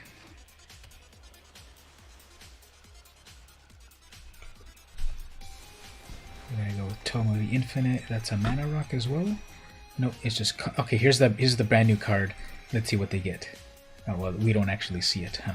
Here, look at this. This is the brand new card that everyone's freaking out about. Tome of the Infinite, 3 mana, 1 and a blue. Conjure a random card from the spellbook.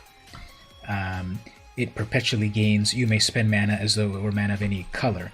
This randomly either gives you a Swords to Plowshares, Light of Hope, Ponder, Force Spike, Dark Ritual, Duress, Lightning Bolt, Assault Strobe, Giant Growth, Fog. So we got all of the 1 mana boons, except the modern boon Light of Hope is way better than Healing Salve nowadays. It is giving Dark Ritual, it is giving Lightning Bolt, Giant Growth, It is not, and it is giving a fog. Anyway,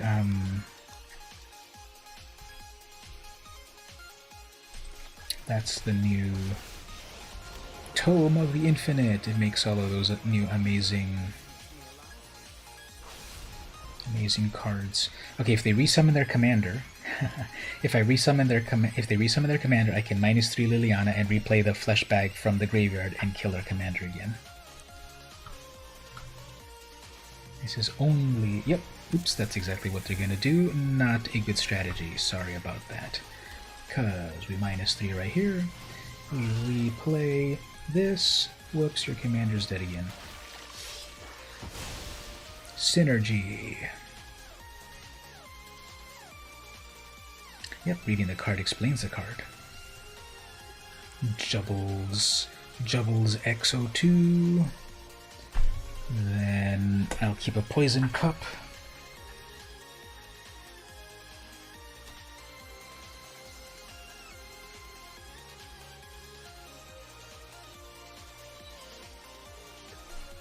So we don't get to see what they conjured.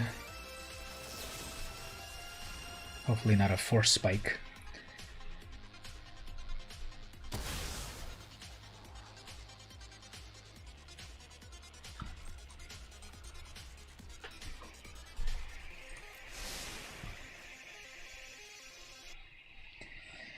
I'm at 6 mana. I could do Blood on the Snow.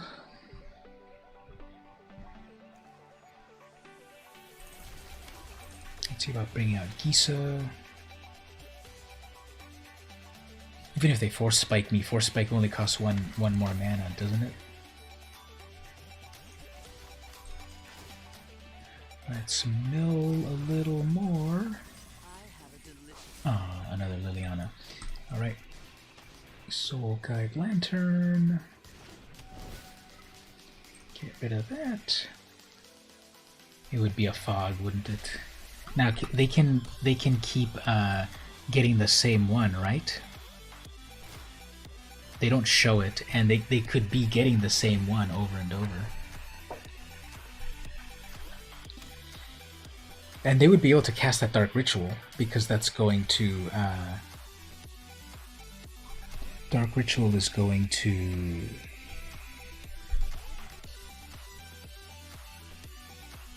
the card says, you may spend mana as though it were any color right there. Hey, how's it going, Jakivis? Night going so far. We made a cool deck in draft, and then I won one time before getting kicked out of the draft. So we're playing a little bit of Brawl, and I think the opponent is gonna. The opponent must rage quit in what I'm about to do, unfortunately, which is they've been summoning their commander, and I've been killing it right away. So I'm sure they're gonna rage quit at this point because I'm gonna kill it again. I have to. That's what the card is in my deck. How about we do a good old Doomblade? So, sorry, Jubbles X02. But when you play with mono black, you should expect shenanigans.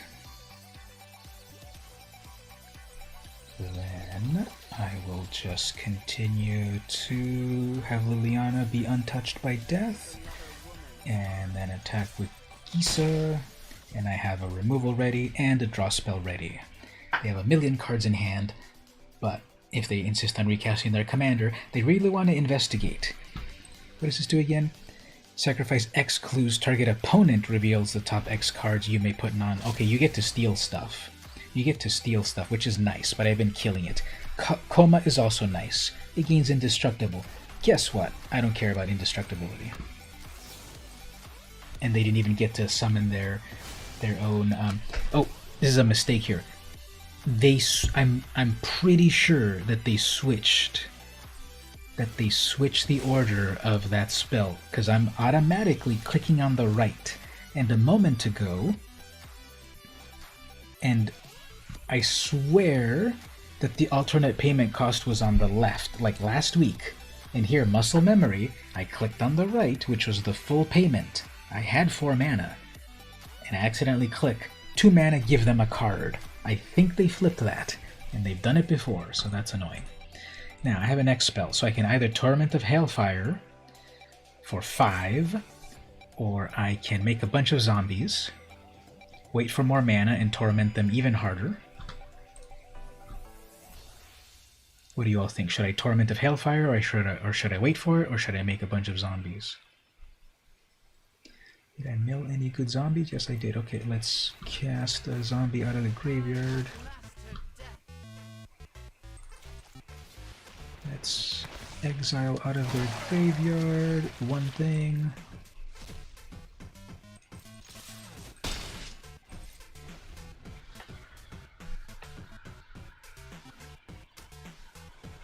If they tap out again, 6, 7, 8. They have a Gyre Engineer. Who cares?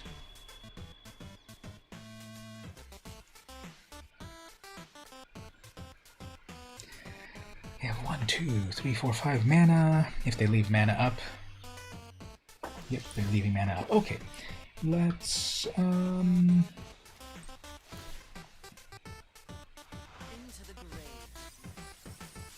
let's just go aggro.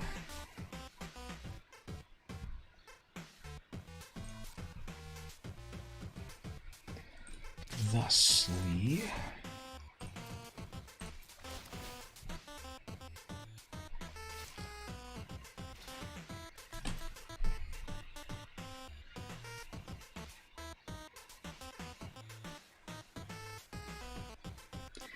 with Gisa, I can sacrifice my own horde and make 3 2/2s just to get more aggro.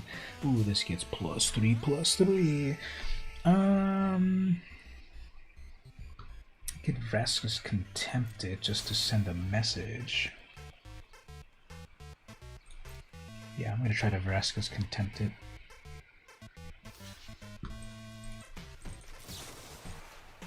Maybe take out a counter spell out of their hand or something. And even if they counter that or whatever, I can then sacrifice it with Gisa. Nope. Okay, conjure something. Are you going to conjure 2 Force Spikes? You're going to conjure a Dark Ritual and then a Force Spike. Or an STP. But I gain life. Oh, Lightning Bolt. Okay. Fine. This is the only way they put Lightning Bolt on Arena. If you randomly get it out of an artifact. Alright, so attack with all of that. Let that decay. Then turn this zombie into more zombies.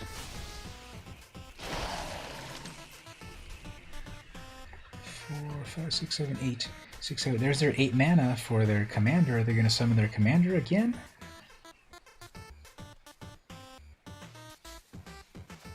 They're going to summon their commander again. Okay, they have 1 mana left, and they use it on Ponder. Okay, they're tapped out.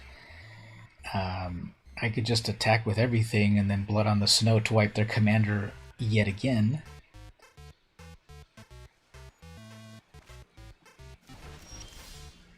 I can Liliana.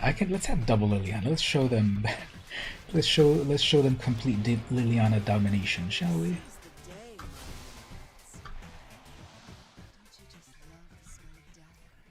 Do you?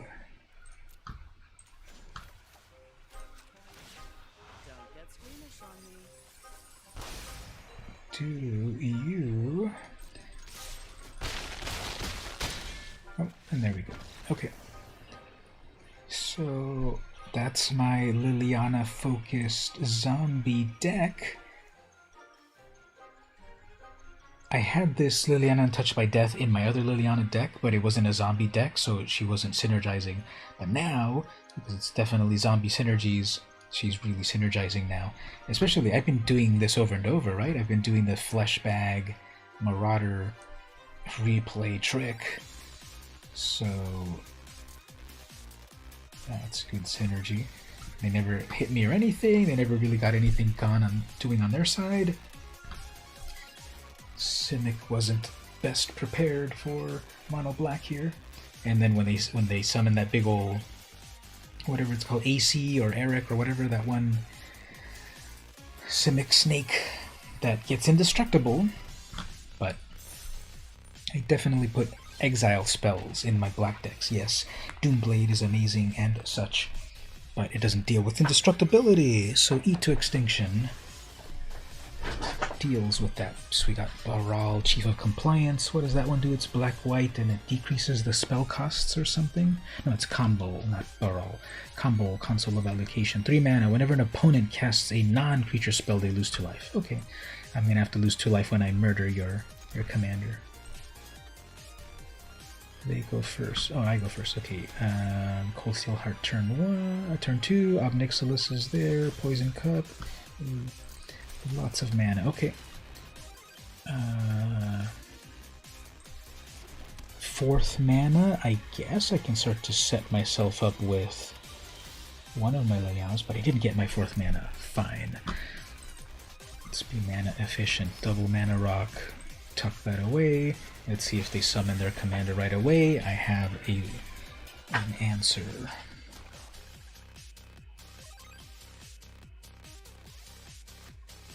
Alright, fine. We're gonna have to take one for the team.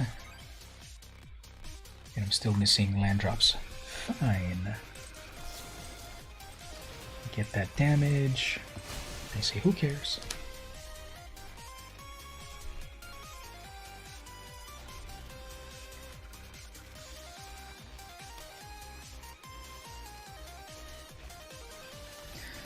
People love that cleric of the whatever. Still missing another land drop. Amazing. Okay. They're playing black. They're going to kill anything I summon. So even and even. Okay, that's what we do.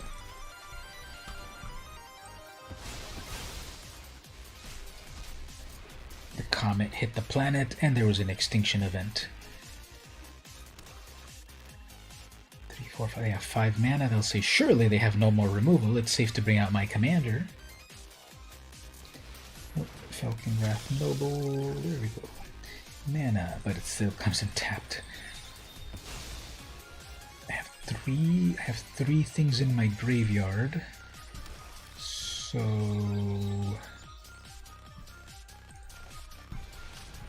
if we can't bring one Liliana, we'll bring another Liliana. Ruining your day is going to get out of my way already. That's a fun voice line that she said. She was, get out of my way already. Okay. Combo returns.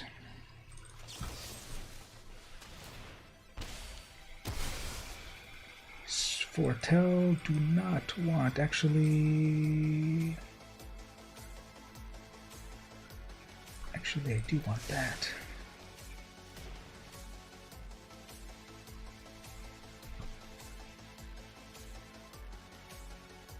That was a little bit of a misplay, because if I plus Liliana, I'm going to mill myself, and I wanted that.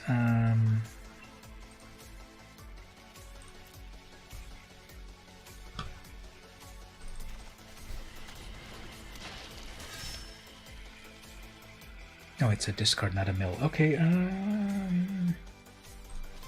that's fine. This Liliana is a mill.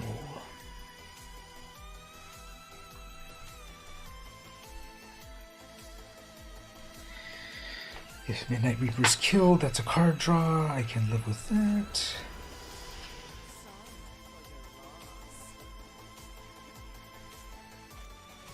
Oh man, that's bad.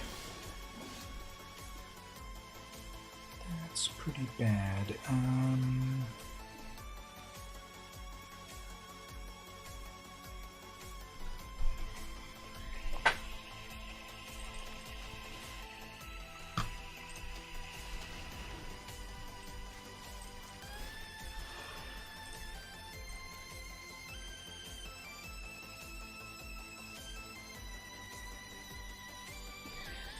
So they can easily, with that Archon, they can just make a bunch of flyers with lifelink.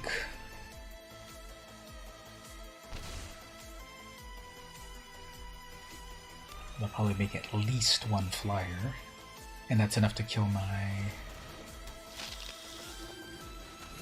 Okay. Then they still kill my Liliana.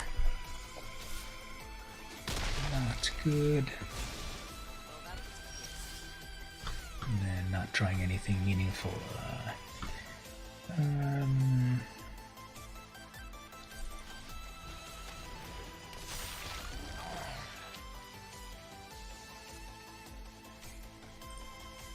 Well, they're down to 1 card in hand, so we just need to maintain till we get some removal.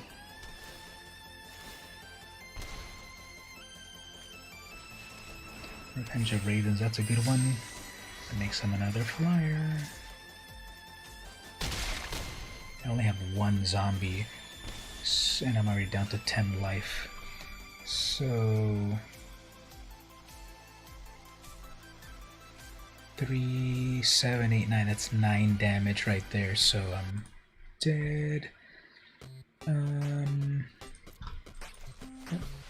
Just got away from me. Good news, everyone. I've arrived. Nothing is ever. If nothing gets a +1, I can survive 1 final turn, and if I get like blood on the snow, then I'm back in business. Definitely need 1 board wipe. I've got 2 in the deck.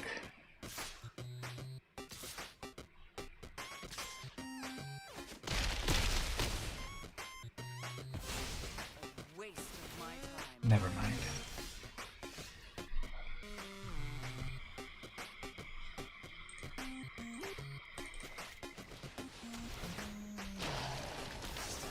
Yeah, I'm going to go out on my own way here. I'm going to destroy everything and then draw a bunch of cards and then kill myself because I was completely done.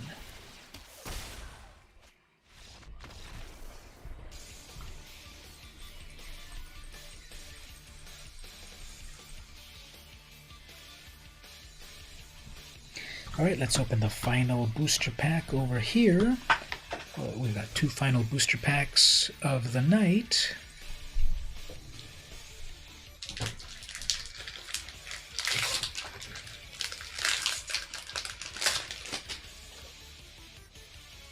Devious Cover-Up, Blade Brand, Tapping at the Window, Soul Guide Griff, it's a Hippogriff Spirit, Flip the Switch, Siege Zombie, Cathar Commando, Burn the Accursed.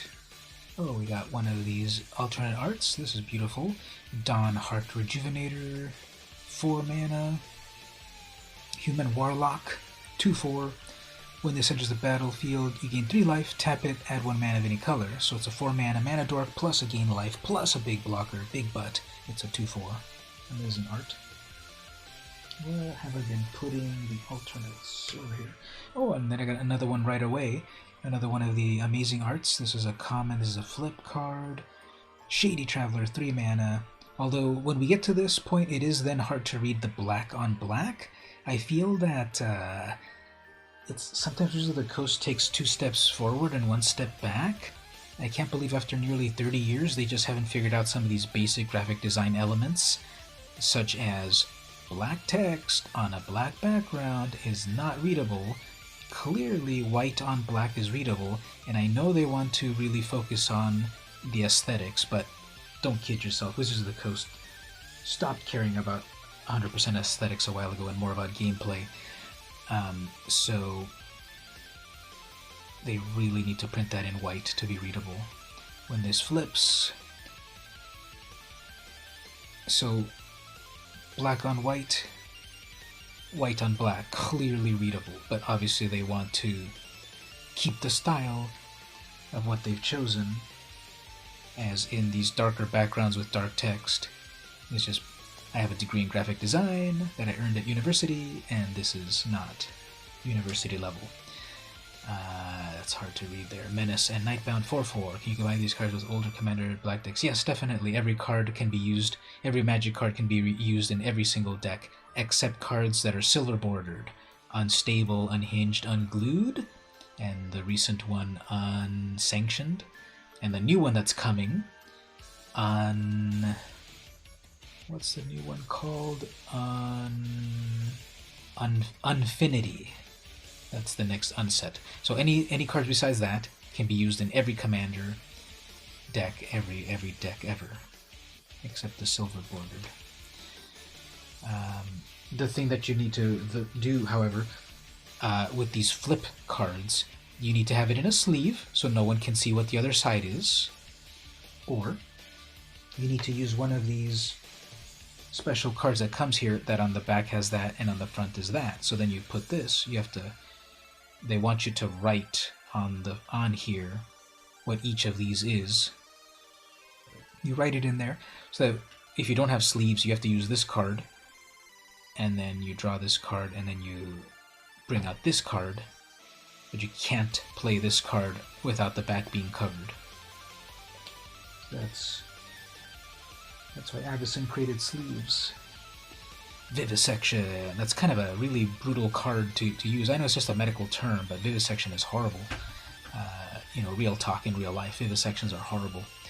I don't know about putting them in a real, putting a real life horrible thing into a card game. 4 mana, sorcery. As an additional cost, sacrifice a creature, draw 3 cards. Then we have the Blade Stitched Scab. This was in the deck that I just played, actually. Other zombies get +1/+0. We have the Mystic Skull, 2 mana, 1 in a tap. It filters your mana into 1 color. 5 in a tap, transform. So it's just a trophy on the wall, but if it flips over, it becomes a 5/6 Mystic Monstrosity artifact construct. And all your lands can tap for any color. So even Evolving Wilds and Terramorphic Expanse doesn't need to tap to get your land. Now those fetch lands become real lands. And then the rare is the Dire Strain Rampage. 3 mana, sorcery. A huge wall of text. Destroy target artifact, enchantment, or land. If a land was destroyed this way, its controller may search their library for up to 2 basic lands, put them onto the battlefield tapped, then shuffle. Otherwise, its controller may search their library for a basic land. Alright, so you destroy your opponent's artifact or enchantment, the end. Or if you destroy their land, they get to get... Let me read that again. If a land was destroyed this way, they can search for 2 basics. Put them directly to the battlefield. Otherwise, its controller may search their library for a basic land. This seems really confusing, and it seems that even if you destroy an artifact or enchantment, they still get a land. Yeah, I was about to say that's the big brain tech there, that it's a type of ramp spell for yourself, definitely. And then you pay 5 flashback and do it again from the graveyard. So versus the opponent, I don't think this is good at all. For yourself, you can do some shenanigans. But there's plenty of other cards that let you do better things, probably. Although it has flashback, so that's always upside. That's the rare. Then we got another of the full art lands. And then an insect. There's a brand new 3/3 insect token in this set. That's probably an homage to that one old movie, Them. Do you guys know about that old monster movie called Them? Let's take a little detour. There's a movie called Them with an exclamation point. Them. And it's about giant ants from 1954. Here's the official trailer. I'm playing it silent. So, 1954, top security. It should say top secret. So all the scientists are talking, and there's stuff going on, and over in the deserts of Arizona, there's an unknown terror. There's some danger, whatever. Send in the army. Because, we've been playing with nuclear weapons, and what happens When you don't know what you're doing with advanced technology, it creates giant ants. Look at that. There it is, it's coming. And them. These paper mache giant ants. You can't stop them with a machine gun. And they're talking about, like, nuclear power. What have we done? This is 1954, less than 10 years after the development of the most powerful weapon humanity has ever known. I think the Soviet Union also then developed their own nuclear weapons, I think by 1947, 48, or around there, I think. So for a few years, the US had the only nuclear weapons in the whole world. And then somehow the Russians, the communists, got the technology as well. Fun fact, there's only like 7 nations in the world officially that have nuclear weapons nowadays. Out of like 200 countries, only about 7 or 8 officially have nuclear weapons. 2 unofficially. No one word ever charged the screen with such terror, horror, excitement, mystery. Them.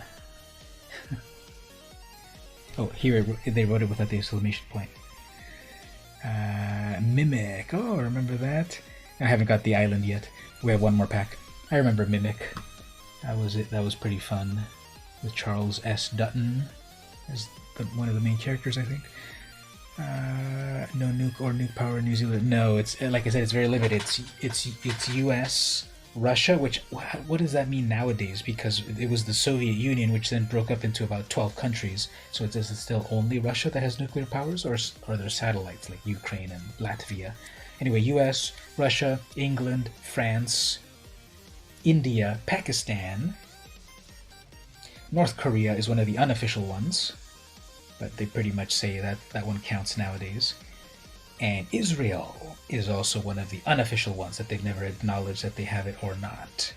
So it's either 6 or 7 or kind of 8 official nuclear powers. But with the various treaties, for example, NATO, those NATO countries share their nuclear weapons. And then there's also, I forget what it's called for the Pacific, but the US does have treaties with Australia and New Zealand for nuclear help. So everyone's got nuclear weapons nowadays. Yay! And all atomic weapons. Yep. After the Christchurch massacre, right? Right after that, the legislature went in and fixed that. Unfortunately, sometimes tragic things have to happen. We've had way too many tragic things in the U.S., and it still hasn't changed. So that's pretty sad. Some of your favorite older faves include Relic and then Fright Night. I haven't seen Fright Night in a long time. I want to rewatch that, and I don't quite remember Relic.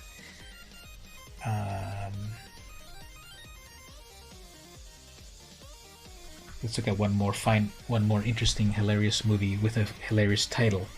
I forget how it's spelled, so we'll see how it is here. I believe it's Iag. Igach. Yeah, that's it. Yeah, Igach.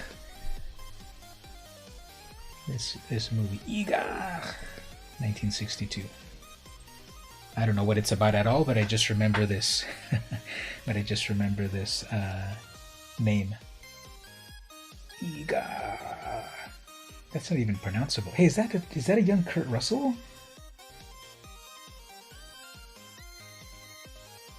That's Kurt Russell, isn't it? Like a 16-year-old Kurt Russell?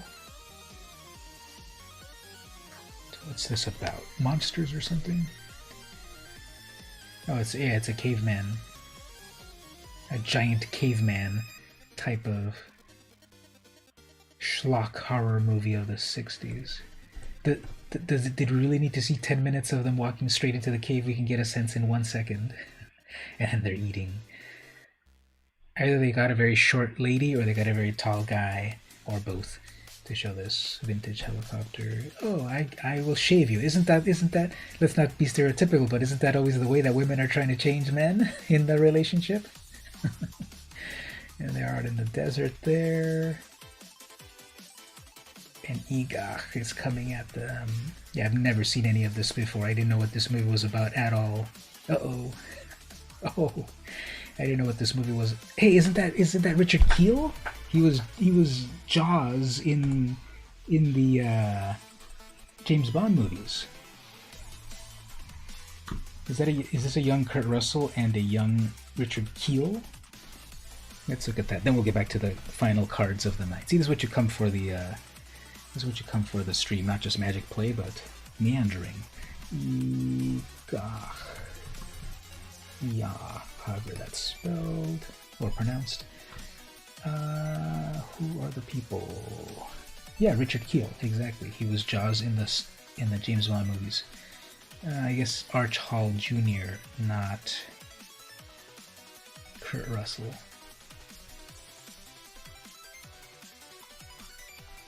There we go. You just found out a brand new movie that has a name that is unpronounceable.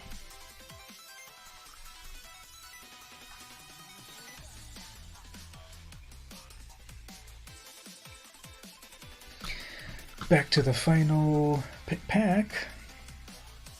And maybe we will get an island so we can see how the islands look.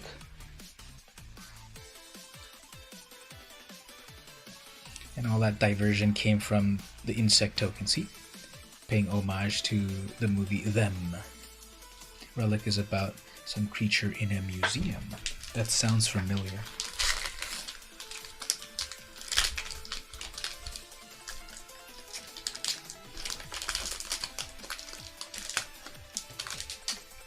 Final pack, Silver Bolt. So here's the homage to the Silver Bullet. Falcon Abomination, 3 mana 2/2 flying, makes a zombie when it enters.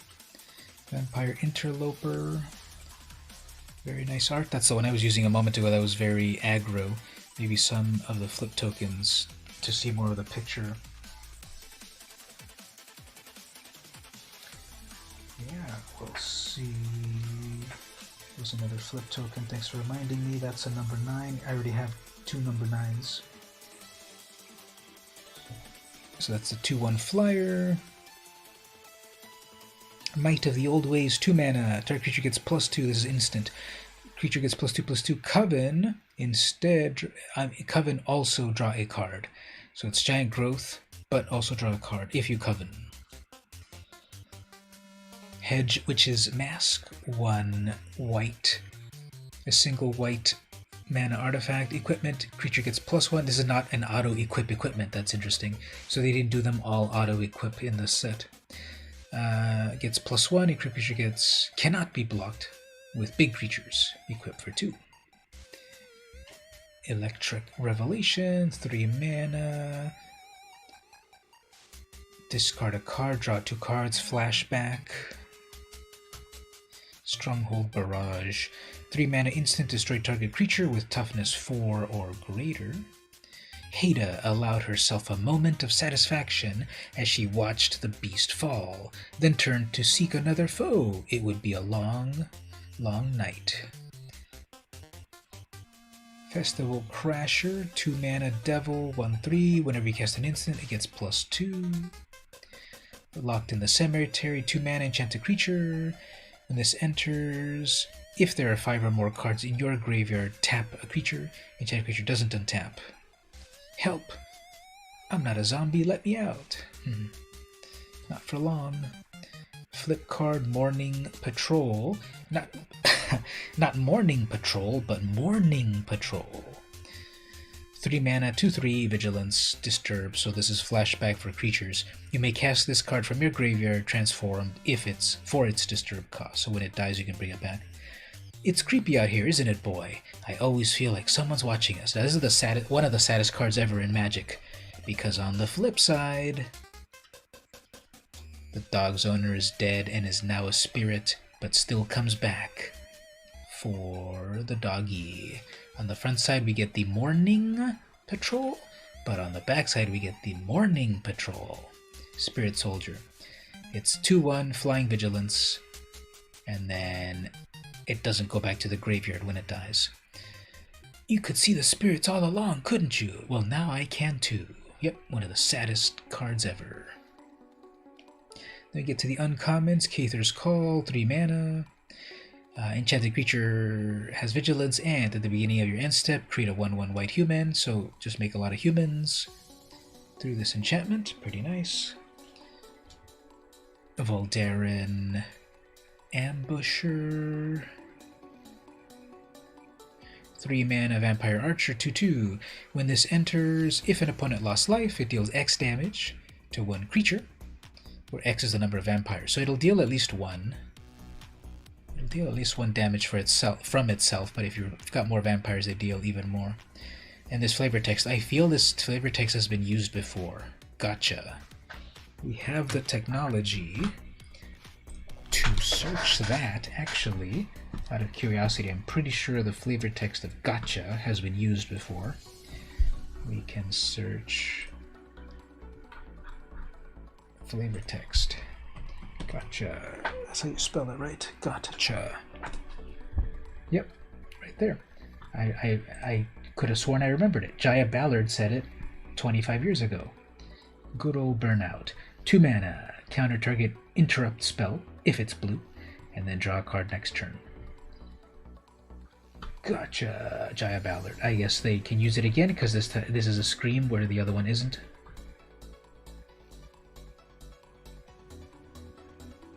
Good old alliances. You may target any instant spell with Burnout. If it's blue, at the time this resolves, that spell will be countered, and you'll draw a card at the beginning of next turn. If it's not blue, the spell won't be countered, but you'll still draw a card. Oh, that's interesting. So it makes it seem that you can only counter blue spells. But you can still target a spell, it just won't get countered, but it'll draw you a card. And the only other card that uses that flavor text is Voldaren Ambusher.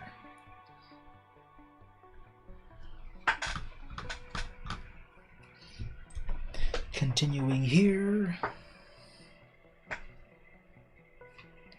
Another flip card, Fang Blade Brigand, 4 mana, 3/4 human werewolf, pay 2, this gets +1 and gains first strike. As long as the sun is up, you'll only lose your purse. And then when we flip, we get Fangblade Eviscerator. It's a werewolf, it's a 4/5. You have the same fire breathing ability there. Pay 2 gets +1 and first strike. Pay 5, he gets +2 until end of turn. All your creatures. Oh, this is the rare card. I didn't even notice. No, this is an uncommon. Pay 5 and all your creatures get +5. And the rare card is Slaughter Specialist. This is one that I drafted in the draft a moment ago.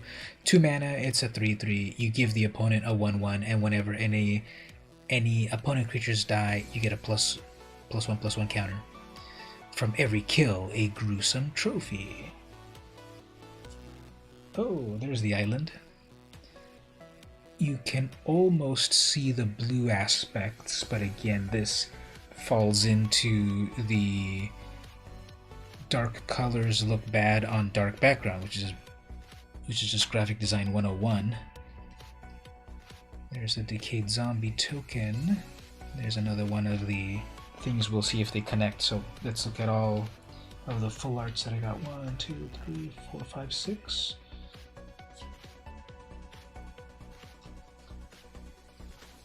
We got the planes. Very nice art. Did the same person do them all? No, different people. So here we've got Elena Danner. Planes. This is the best one, just in the graphic design perspective. The white pinstripes on the black background is very readable, looks great. Yeah. Then the blue one.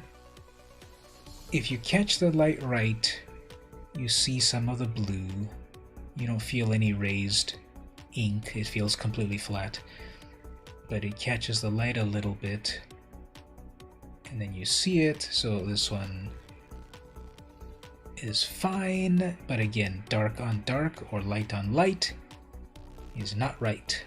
That is graphic design 101.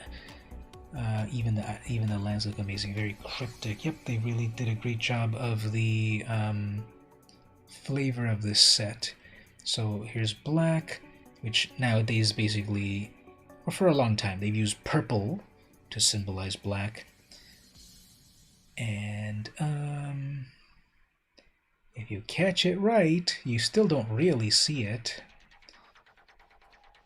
There with complete reflection you see it, but if I was looking at both of these at the same angle, here you can see the blue and not the black. It's probably the worst one. The art is amazing, but I just mean that the border. Black, the red one's also very good. This red on black looks great. And don't even need to catch the highlights. Very readable. Got two of them.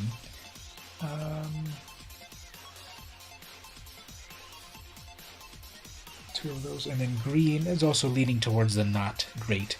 That green just doesn't. It's just another dark color on a dark background. There's a creepy traveler over there. The art itself is just amazing. Just this central white area with all the darkness surrounding, and then at the very central eye focus there, we have a traveler. Do all of them have a traveler? Actually, now that I think about it, because there's obviously some traveler there in the mountain. I don't think I see any traveler there. That would have been a cool way to tie them together, that there's a traveler. This one looks like there is, but it's just like a signpost in the marsh.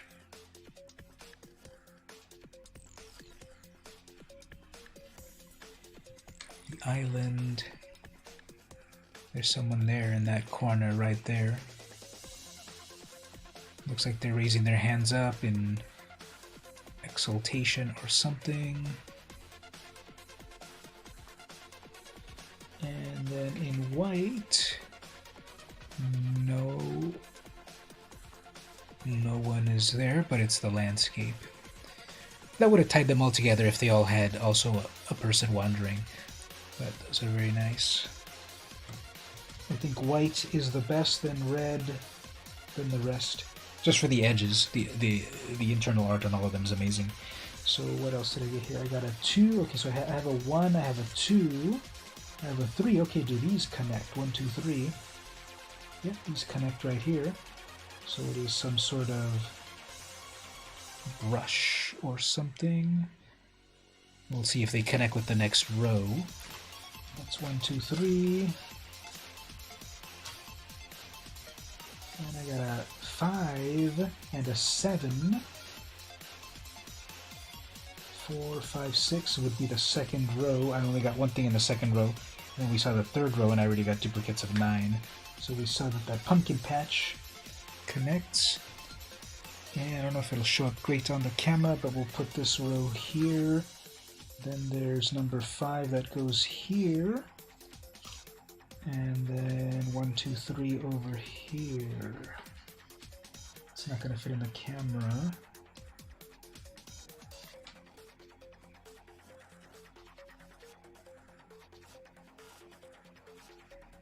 So there might be connection over here.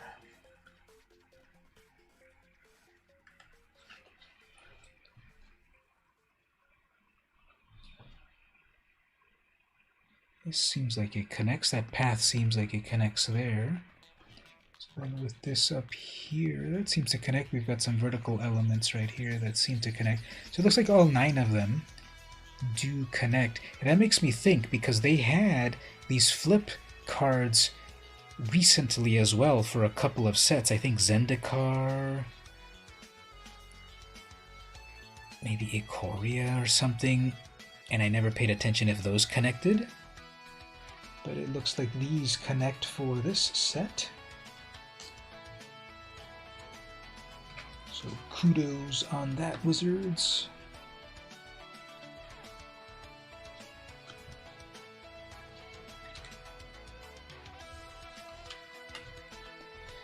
And I got the alternate art, the what do they call it again? The Equinox art, I believe. They have this very cool mannered style. Yeah. And got a couple of dual lands, rare dual lands, full art and regular art.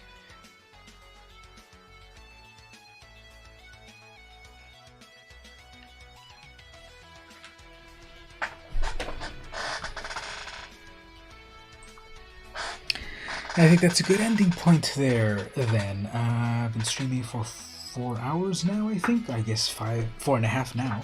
Started at 8. It's already 12:30 or so now. So we got some gameplay, some brawl, some draft, gold digging, cracking packs, checking out all that good stuff. So, and then wandering off to look at vintage movies and video games. So it was a nice full night. I'm gonna hold off. I do have a second pre-release pack. I'm gonna hold off with this one for next week, probably. Unless I get the urge to really open them, but I probably won't because I don't have any notebooks to store them in. I don't want them loose. So next week I'll open up a second booster with a whole other six packs to open up, and we'll check out what more cool things we get off of that, and we'll see what other events are going on next time. Get in on those. Like I said, I just uploaded a YouTube video. I spent a lot of time on it. I think the editing of it, that's got 18 views already, and then YouTube really rewards your dopamine by having sparks fly to tell you keep it up, keep using YouTube. So I kind of spent a lot of effort in terms of kind of upping my game a little bit with it visually. Play this muted for a moment, but just kind of doing different things in terms of zooms in and zooms out and making things appear here and there, and just trying to jazz things up a little bit. And that's the deck that I played a moment ago, the blue-black zombie deck, and this is just me making fun of Magic Online, that is right there, but it's me taking this paper deck with literally 53% of the cards do not exist on Arena, and I'm showing my Arena versions of the cards, because there's some really powerful cards that are not on Arena that I wish they were on Arena, like some of the curses. I even put out a little spreadsheet that compares which cards I'm changing. It's in the description. So and you can download the full deck into Arena. But yep, I go in there and just kind of bounce around by showing footage like that and bouncing to different things. So I kind of put a lot of work into that. So people check that out. Give it a like if you'd like. I got 2 likes on it so far, and people seem to be watching it relatively quickly. I just uploaded it a little while ago. Ooh, look at that, it's going up faster than what usually takes a week before those types of views come in. But I think people are hungry for that deck because, yeah, people are already using these terms. Will Hell to the Rock Cleaver, EDH, MTG Brawl, MTG Undead Unleashed Upgrade, Undead Unleashed MTG. Perfect, I got the right keywords. But it might be too early to tell, but how are people... Audience retention, it hasn't fully come in, but so far people are watching on average 1.39 minutes of my 25-minute long video, but it always is smaller than you think. So that's a little behind the scenes stuff right there. If you haven't seen it or put it on your watch list, you can do so. Pass that over to the good folks at Calico Keep and tell them that there's a brand new deck out there that people need to deck video that people need to check out, and thumbs up. Get some of those packs. Yeah, check out Fanboy Gaming. I'm sure they have them now. The set just came out yesterday on Friday. All right then. Thanks everyone for coming to hang out. It means a lot to me when people come by and we hang out all together. And it's just not just a faceless gameplay across the internet, but when real people are there on stream, so we can all chat and have fun. That's the best. So good night, everyone. Stay safe. Drink your Ovaltine, and I'll see you next time.